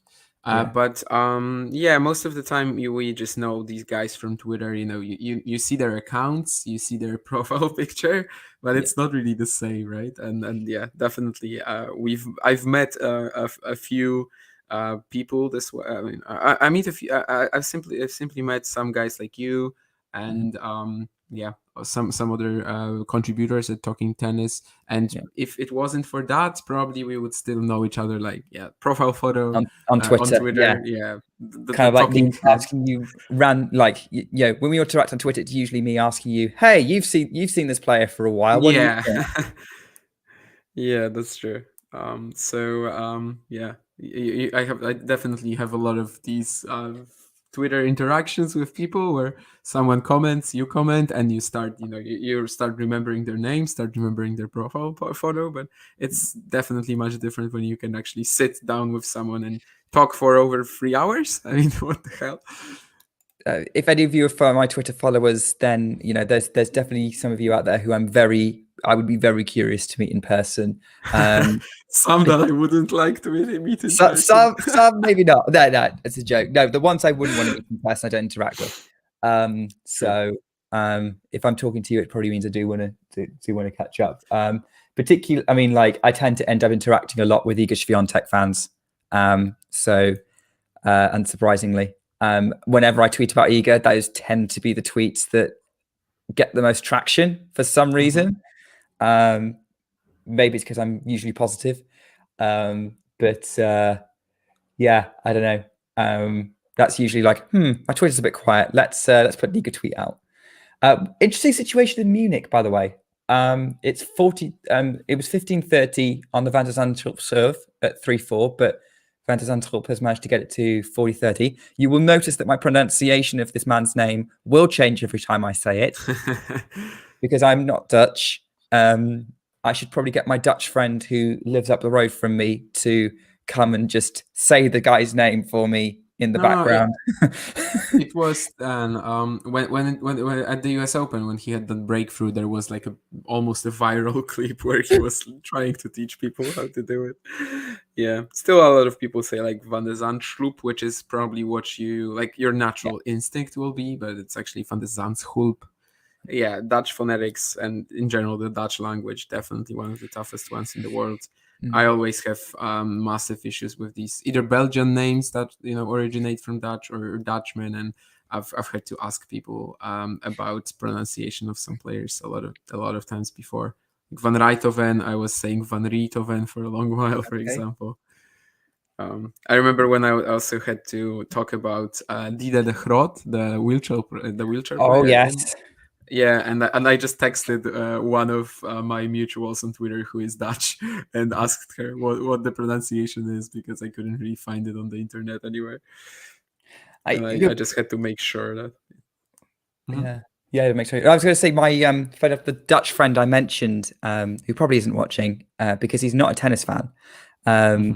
We did have to share a hotel room once we were on a trip together, and I made him watch Serena Williams versus Harmony Tan, which he seemed to enjoy in the Wimbledon last year. But he wasn't aware of actually how big a Dutch tennis presence there was. I think probably because even though, the Dutch have players like Botic van der Zandschulp or Talan Griekspoor, they're not like, they are top 50 players, but they're not top 20, top 10, which is probably why. And I don't think the Dutch have really had haven't had a top 10 player in either since Kiki Bertens, and certainly not top 10 in the ATP since possibly Richard Krajicek. Probably. I mean, there's been some top 20s for sure, like Schenk Schalken. Yeah. I think Hargreaves, but yeah, maybe not a top 10 player. Yeah, obviously Dutch doubles player, and they've got some decent doubles players, actually. Well, Roger was is he representing the Netherlands? I think he is right now, right? Because he's from like the Antilles or something like that. But he was changing his his nationality in tennis a lot of times, I think. But I think he's now, because I think he's from Curaçao, and but right now I think he's playing for the Netherlands, right? At least had his best results, and right now it's also his best results. I mean, he's in the top 10. But yeah, you're right. I think there was even a moment when there was no Dutchman in the top 100. When Hasse was out, when Seisling already retired. He's actually back playing doubles right now, but I think it's only while Van Rijthoven is off, because Van Rijthoven is off injured, because I think was coaching him. But yeah, there was a moment when there was no Dutch players in the top 100 on the ATP side, and Griekspoor and Van de Zandschulp had this race basically, and they both got it, of course, in 2021 in very different ways, because Van de Zandschulp got that US Open run and Griekspoor won 8 challengers. Oh, there's Wesley Koolhof. He's currently the Wesley Koolhof as well. Number one doubles player in the world with Neil Skupski. Jane is asking us to say Talon's name right. I heard it was Griekspoor. I have no clue. I've been just saying it Griekspoor. Frankly, I think that if you check on his if you go on his profile, but sometimes the players even try to say it in a more anglicized way, right? So anglicized, I guess.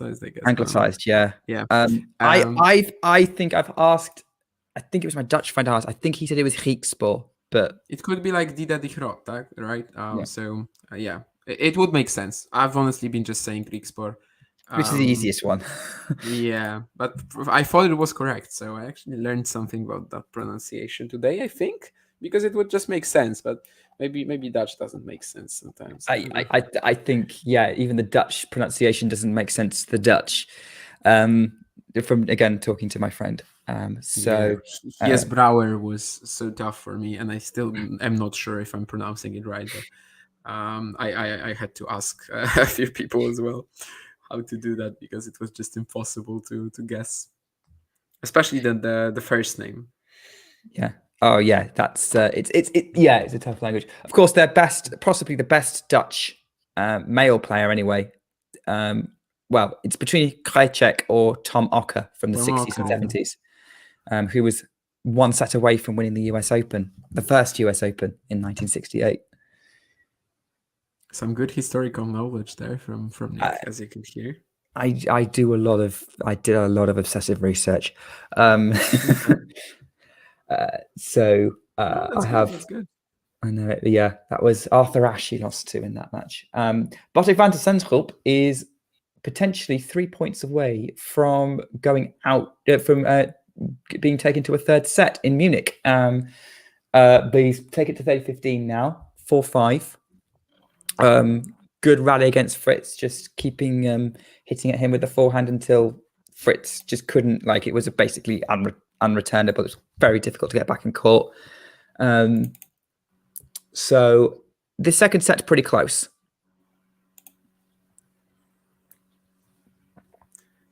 Yeah, and now Fritz is gonna ask the question, because he is at 30 all now.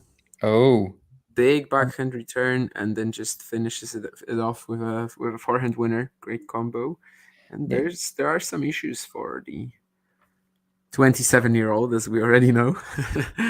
We've already established that. Against the American 24-year-old Taylor Fritz. I think given you're ahead, you're best letting us know what's going on, Damien, unless you have to look at something else. I in which can case rewind can a do that. little bit. No, don't worry about it. Because then it gets complicated trying to work out where everyone is. Yeah. There's going to be a set point because Botic just missed a +1 forehand. Kinda poor, like just middle of the net. Not much traction on it. And yeah, we're going to have a set point. Oh, well. Yeah, I've just seen him miss the +1 forehand now. So you're probably about 10, 20 seconds ahead. Kecmanovic is now set up in Bosnia. Won the first set 6-4 against Dusan Lajovic. So Mirmir Kecmanovic may be about to be on his way. Carlos Alcaraz and Dan Evans are underway. They've both held their opening service games.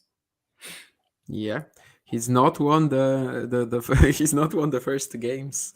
No, I'm kind of I wanted to say that that's already a surprise, but I'm kind of joking. As we said earlier, Evans definitely can hold his own on clay, and yeah, it does not have to be that much, one-way traffic as it probably seems like. Yeah, Van de Zandschulp has just saved set point. Not bad. Yeah, and he will also get a game point next because Fritz has just thrown out a forehand return. Second serve, actually. Definitely wishes he would have done more with it. Okay. We'll see if the nerves kick in for the Dutchman because, yeah, as we said, this is of course much bigger for him. This is a chance to get to his second ATP Tour final. For Fritz, it's kind of now, Fritz is in the final every month now, so he doesn't care. He's not, but more or less.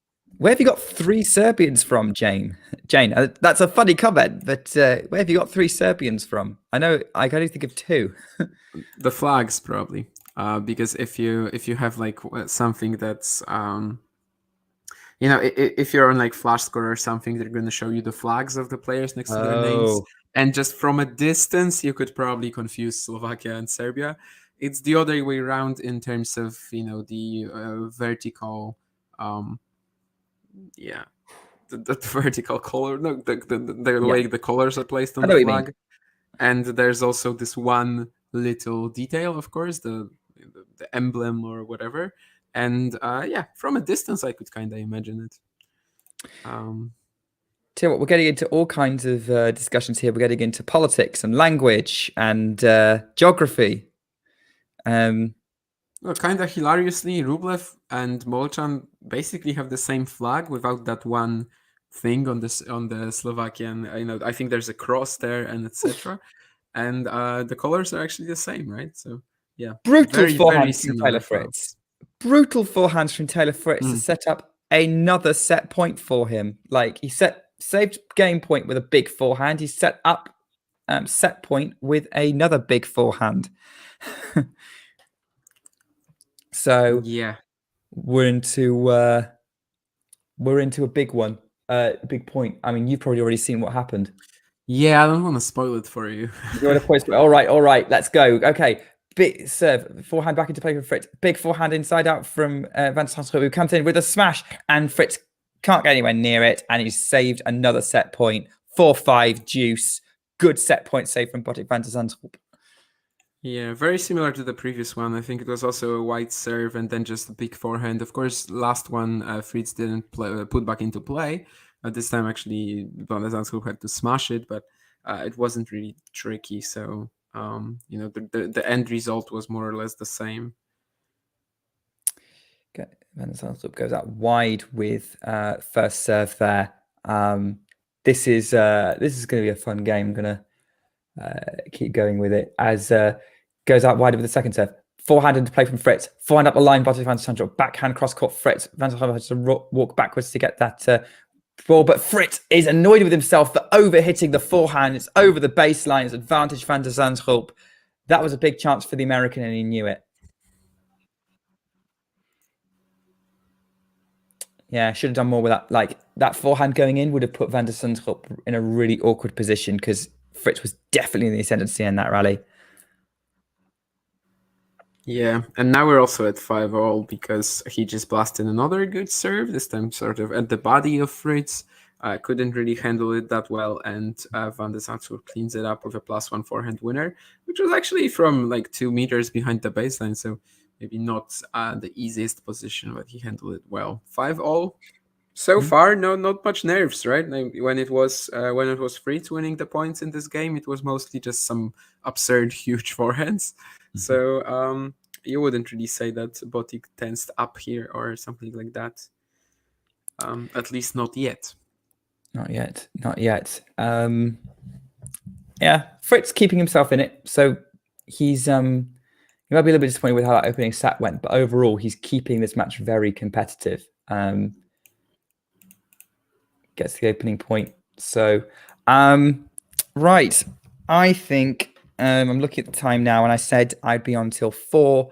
I think this seems like a good point for me to duck out before it gets too exciting. But thank you for a wonderful 3 hours of tennis chat, Damien. And let's do it again sometime. Of course. Thanks for keeping me company, and I'll try to drive this one home for the team. You can do it. All right. Well, hopefully we'll see John in a bit, maybe. But if not, hope the rest of the stream goes well. Guys, be nice to Damien. Have a give him, and Jane, maybe you can help him out with it's just some conversation. But I'll see you all soon. I'll see you all tomorrow for the weekly WTA show. Take care. Yeah, I could hear Nick inviting you to the weekly shows that we do here on Talking Tennis throughout the clay season, and I think also throughout the grass, but we'll see. And Nick is doing the WTA one.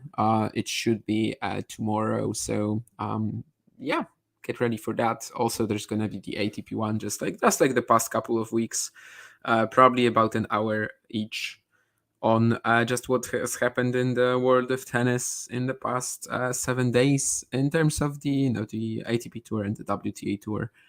Nick is gonna have to talk about Porsche Tennis Grand Prix, I think is the name of the event in Stuttgart, and me and probably Mario are going to have to talk about the BMW Open in Munich, whatever the name of the event in Barcelona is, and whatever the name of the event in Banja Luka. Oh, Banja Luka, I think, is Srpska Open, and I do not remember what the Barcelona event is called, but doesn't really matter. The Barcelona ATP 500. Fritz was up in this game, trying to get it to 6-5 and secure that tiebreaker. But he has now made an error that maybe will make things interesting. It could be costly, but it only will be costly if he's unable to win the next point. And it looks like, but Van der Zandschulp is back in it. Fritz didn't really do much with that +1 forehand, and in general is just not really going for any tougher directions. Okay, he opens up the court for himself now, but he just makes that inside-in forehand winner. Wow, that was on the line. Van der Zandschulp is still looking at the mark, but it looks like he won't be able to even... Actually, he is calling for the umpire, no? I think he is. Yeah, the umpire is coming in because Botic does not know if this landed in or not. And the umpire actually says that it's in. Not much of an argument from the Dutchman, but yeah, it looked super close. I actually would say that it was probably out just from the stream, but as we know, it can be misleading. Maybe we'll see it more clearly now on the replay. Actually not, because a scoreboard just emerged. Ooh, that was minimal. Well, not an error, but minimal.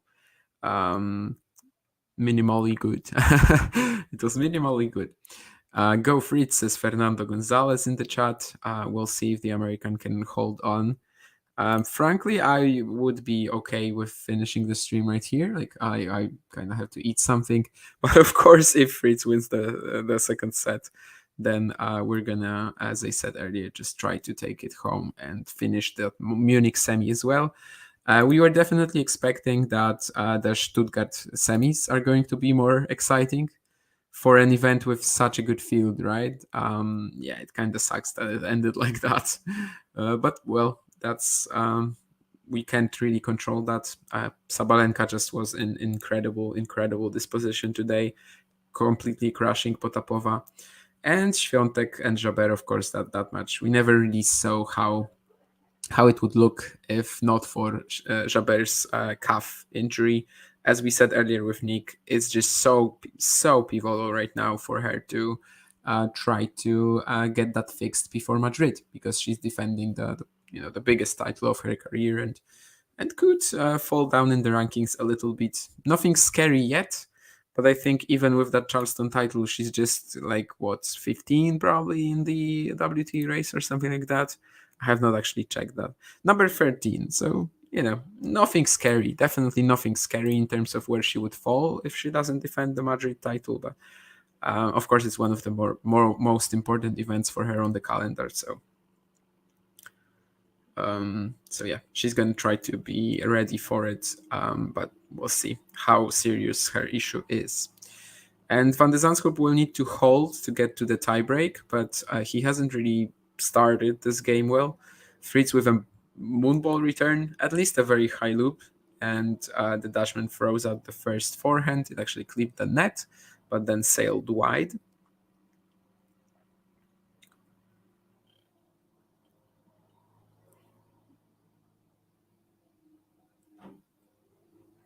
Another huge forehand from the Dutchman, and nice combination to change it up with the drop shot there. What a point! He made a. I mean, the drop shot was pretty good, I thought, but then Fritz just had a couple of very quick reactions and ends up winning this point. So it's love 30 now, and very close to a deciding set. I thought the drop shot was better because, well, the moment seemed great, but it ended up not causing Fritz that much trouble, frankly. So we are at a pressure moment right now. But a big serve is gonna stop some of that from for Botic van de Zandschulp. He still needs a few more to get out of this game, harmless. 15-30 though, and he'll be looking for another big first serve. Can he get it? He can. And once again, the Fritz return cannot reach the net. Great placement, good power on this out wide serve. He has been using that quite a lot on both the sides of the court. Just big out wide next to the line.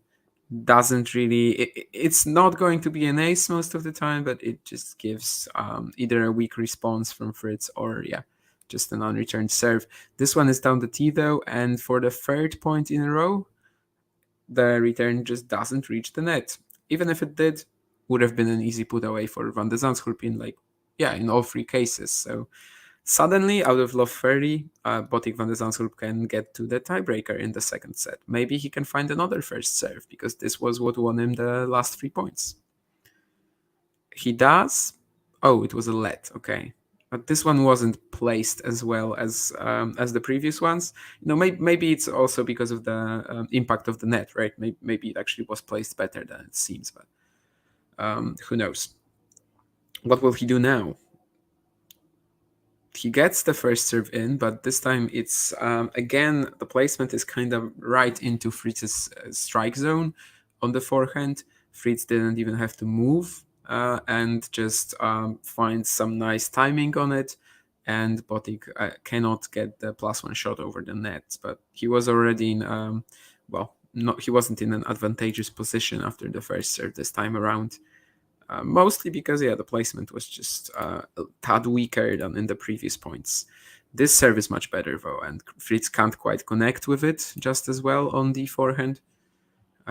Bounced very high, even though it wasn't a kick. It was just just a regular outright flat serve, but it bounced really, really high and caused a lot of damage to the American.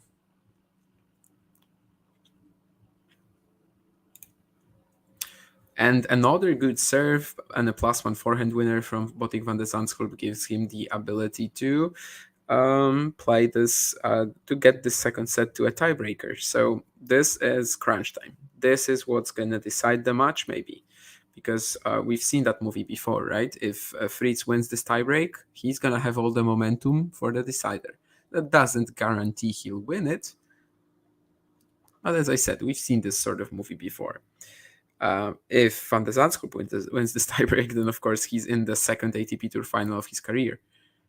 Some great defense from the Dutchman there. Can he pass? Oh, it didn't really make... Oh, did he miss it? Holy shoot. No, it's actually in the line. Pretty lucky there. His passing shot attempt was pretty poor, but Fritz did not do enough with the volley. Just didn't really get a good control on it. And he basically allowed Van de Zandschulp to have a put away. He tried to play it down the middle so that Fritz has no chance to even touch it with the volley. And that was successful, but he barely made that shot. Didn't really, let's say, calculate the risk well enough there, but he was pretty lucky to get the first point. So one love. Big serve followed up by a big forehand, and it draws out an error from Fritz. Lots of these +1 forehands from Botic. You can see that they're so heavy, and I think that's something that could potentially cause trouble to Rune in the final, if that's the final that we're gonna get.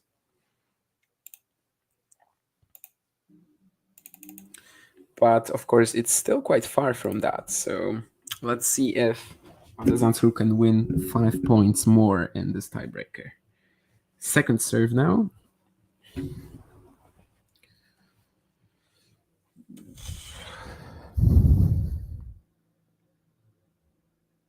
But that's a very good second serve, and he opens up the down the line corridor for himself, but doesn't do enough with the +1 forehand, and Fritz is back in the rally, trying to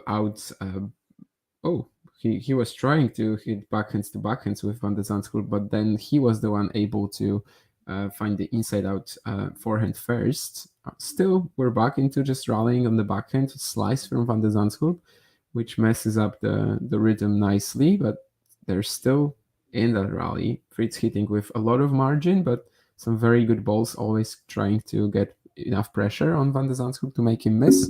But it's actually Fritz who just completely doesn't, shanks the forehand, I suppose.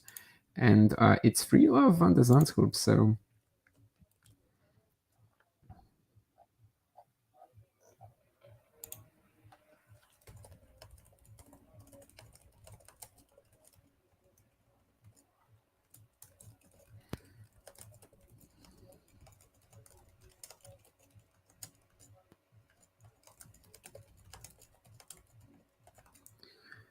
Can Fritz get on the board in this tiebreaker? Because if he can't, it's going to be really, really hard for him to survive this.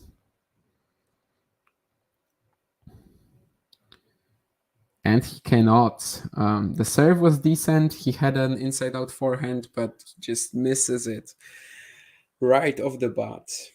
He was playing with so much consistency and margin in that previous rally until the error, and now just gives away a very cheap point and is slowly coming to being in just a disastrous position. That's again not really good enough with the volleying, and Van de Zandschulp just passes him. But that was a bit of a half tank from Fritz, frankly. Like, he just served and went to the net. Whatever happens, it felt like he was just pissed, you know. And again, the volleys were not good enough to cause Van de Zandschulp issues. Who clearly, the Dutchman still clearly doesn't really feel that comfortable with Fritz at the net the last few games. But eventually, with 3 passing shot attempts, he eventually just found himself that opening. So 5-love, 2 points away from making his second ATP final and the second one in Munich. And of course, as I said earlier, it would be a rematch from Munich last year with Rune and Van de Zandschulp. But he double faults, so 5-1, and Taylor Fritz is still, hanging in, but kind of alive, but also still 5-1. So if only Van de Zandschulp can get 1 more point on his serve after the switch ends, he will have 5 match points, which would be pretty huge.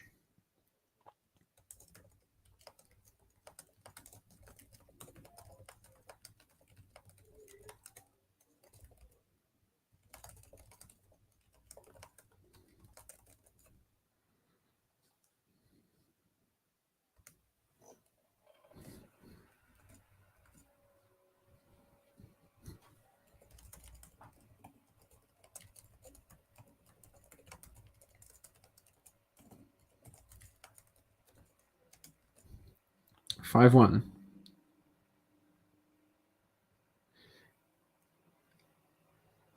Yeah, that's just too good. Good serve out wide again, blasting a backhand cross court, and gets to the net and finishes it off in style. Had very, very good timing when entering when coming into the forecourt here, and just puts away the volley. That's a great point from Van de Zandschulp, especially given he double faulted on the previous one, to show maybe exhibit some signs of nerves. And how many match points can Fritz save? Let's see, 6-1. Second serve as well. This one is saved. Good kick serve to the Van de Zandschulp backhand.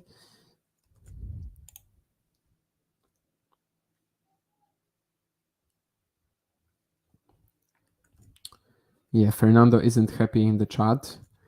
Still, 4 match points. Maybe Fritz can somehow do it, but it's gonna be hard.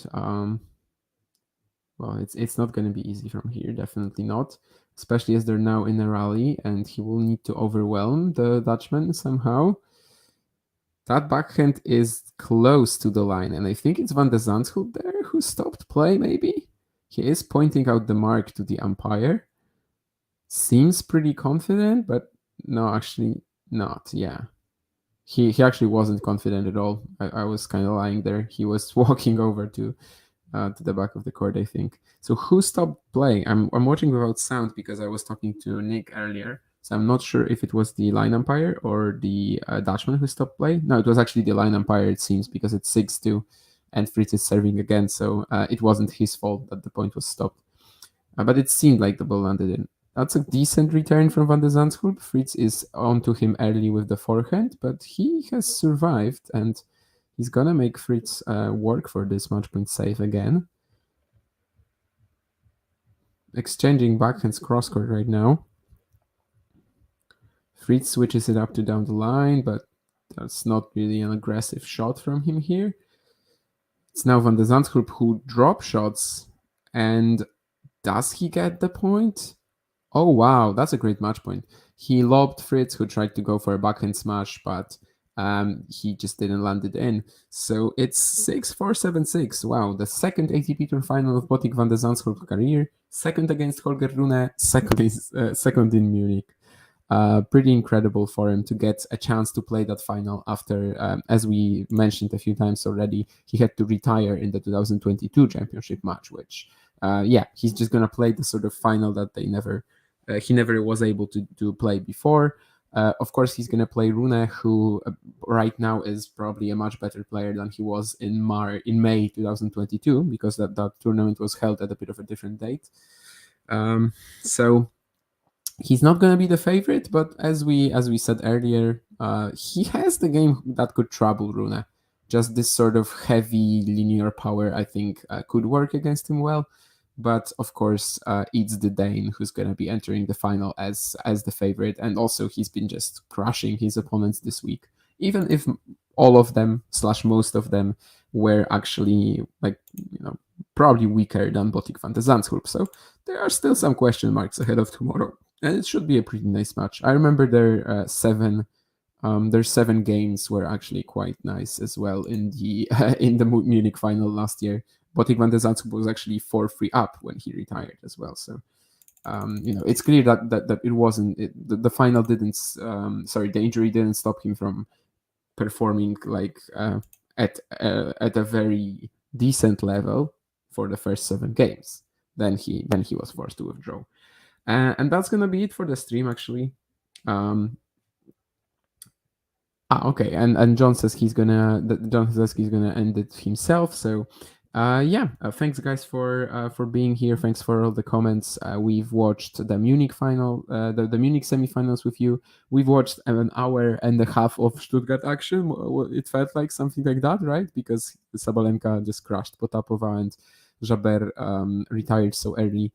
So a little disappointing on that front, but well, we were here to talk about it. We are here to see it happen, and once again, thanks for being here with me, and see you on some other tennis, talking tennis stream, like the ATP Weekly show tomorrow.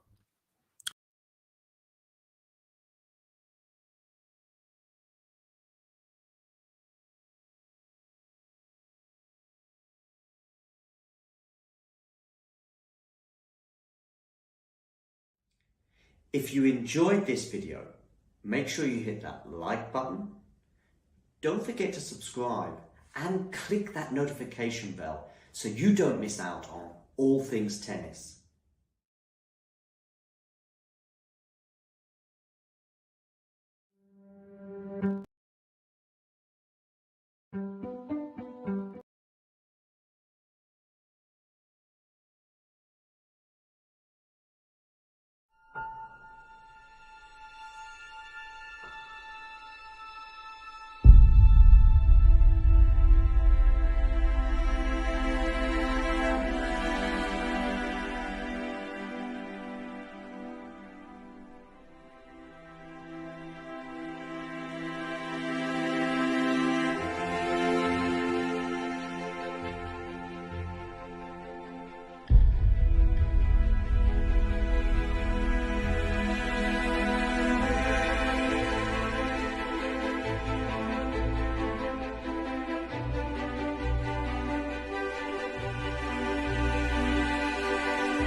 If there's one match from Rafa's story where you think that was a missed opportunity, there was a big chance there have matches, 2 or 3 in Australian Open.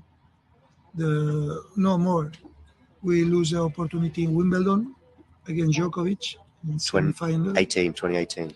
Then we lose the opportunity more important because that was semi-final.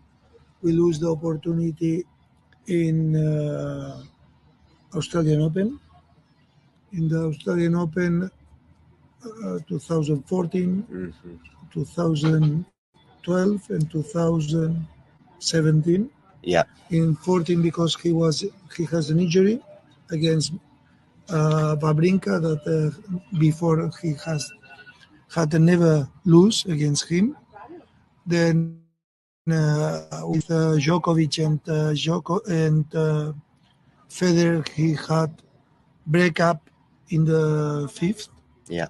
And 40-30 or 30-50. I don't remember well. It was a ball very close, goes up. But this is what happened. There was in Roland Garros 2009. Of course, he I am sure that he won.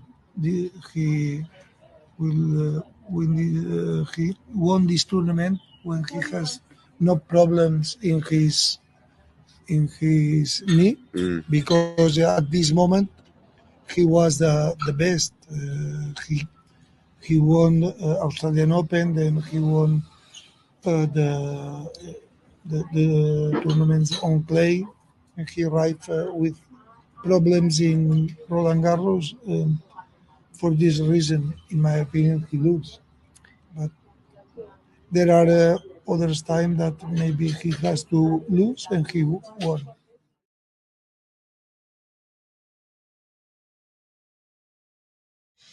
If there's one match from Rafa's story where you think that was a missed opportunity, there was a big chance there have matches, 2 or 3 in Australian Open. No more. We lose the opportunity in Wimbledon against Djokovic in semi-final. 2018. Then we lose the opportunity more important because that was semi-final. We lose the opportunity in Australian Open. In the Australian Open 2014, 2012 and 2017. Yeah. In 14 because he has an injury against Wawrinka that before he had never lose against him. Then with Djokovic and Federer, he had breakup in the 5th. Yeah. And 40-30 or 30-50. I don't remember well. It was a ball very close, goes up. But this is what happened. There was in Roland Garros 2009. Of course, he I am sure that he won. He will win. He won this tournament when he has no problems in his knee, because at this moment he was the best. He won Australian Open, then he won the tournaments on clay, and he arrived with problems in Roland Garros. For this reason, in my opinion, he loses. But there are other times that maybe he has to lose and he won.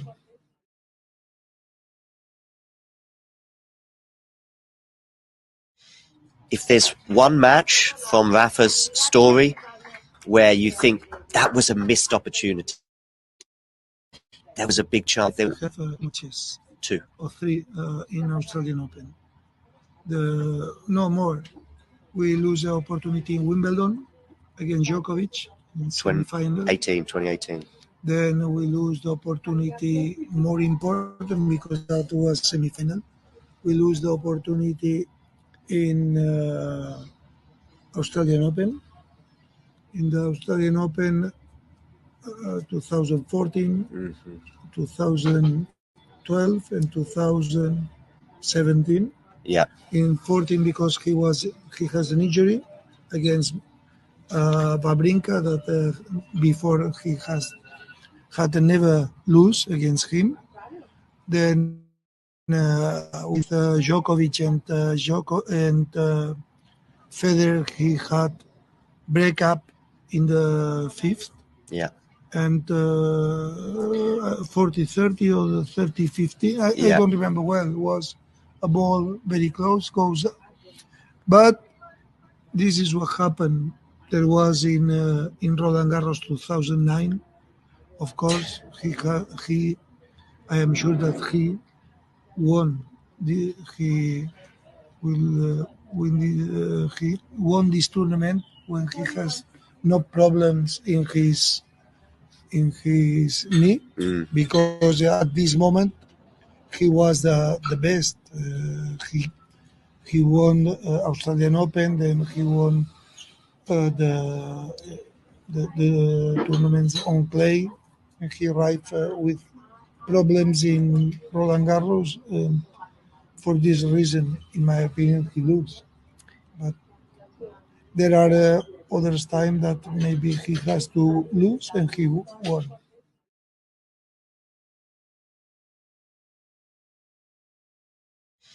If there's one match from Rafa's story where you think that was a missed opportunity, there was a big chance. There We have matches, 2 or 3 in Australian Open. No more. We lose the opportunity in Wimbledon against Djokovic in semi-final. 2018. Then we lose the opportunity more important because that was semi-final. We lose the opportunity in Australian Open. In the Australian Open 2014, 2012, and 2017. Yeah. In 14 because he has an injury against Wawrinka that before he had never lose against him. Then with Djokovic and Federer, he had breakup in the fifth. Yeah. And 40-30 or 30-50, I don't remember well. It was a ball very close, but this is what happened. There was in Roland Garros 2009. Of course, he I am sure that he won. He will win. He won this tournament when he has no problems in his knee, because at this moment he was the best. He won Australian Open, then he won the tournaments on clay, and he arrived with problems in Roland Garros. For this reason, in my opinion, he loses. But there are others time that maybe he has to lose and he won.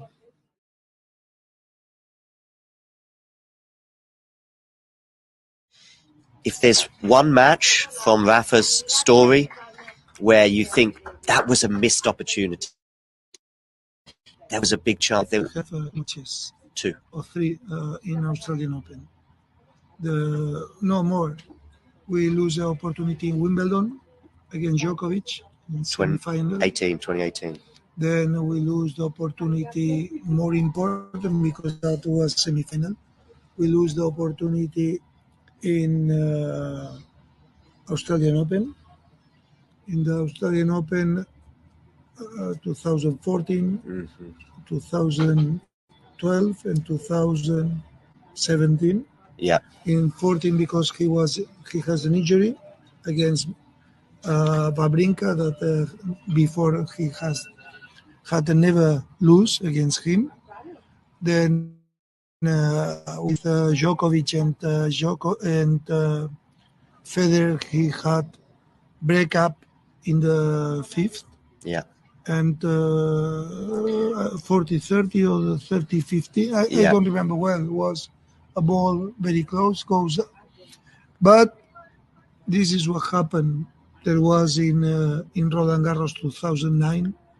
Of course, he I am sure that he won.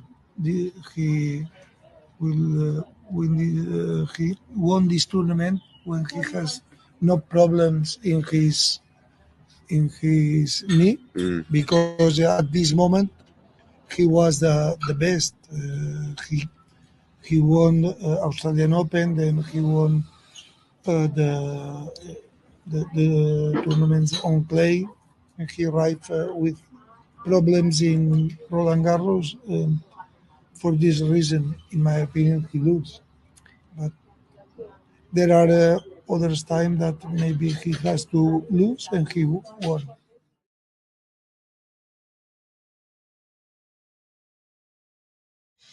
If there's one match from Rafa's story where you think that was a missed opportunity, there was a big chance. I have matches, 2 or 3 in Australian Open.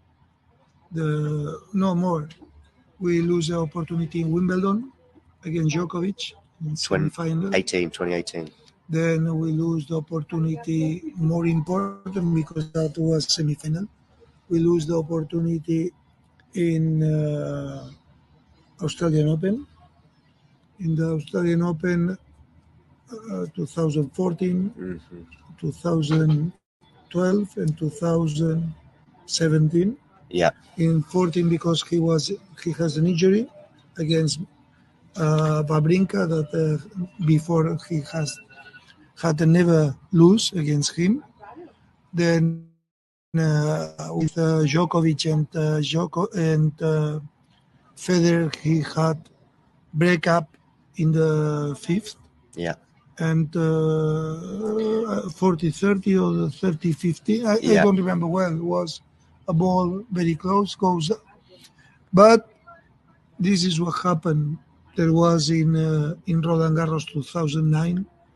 Of course, he I am sure that he won.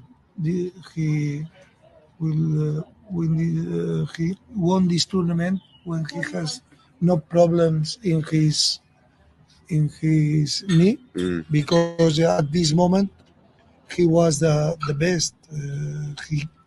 He won Australian Open, then he won the tournaments on clay, and he arrived with problems in Roland Garros. For this reason, in my opinion, he lose. But there are others time that maybe he has to lose and he won. If you enjoyed this video, make sure you hit that like button. Don't forget to subscribe and click. If you enjoyed this video, make sure you hit that like button. Don't forget to subscribe and click that.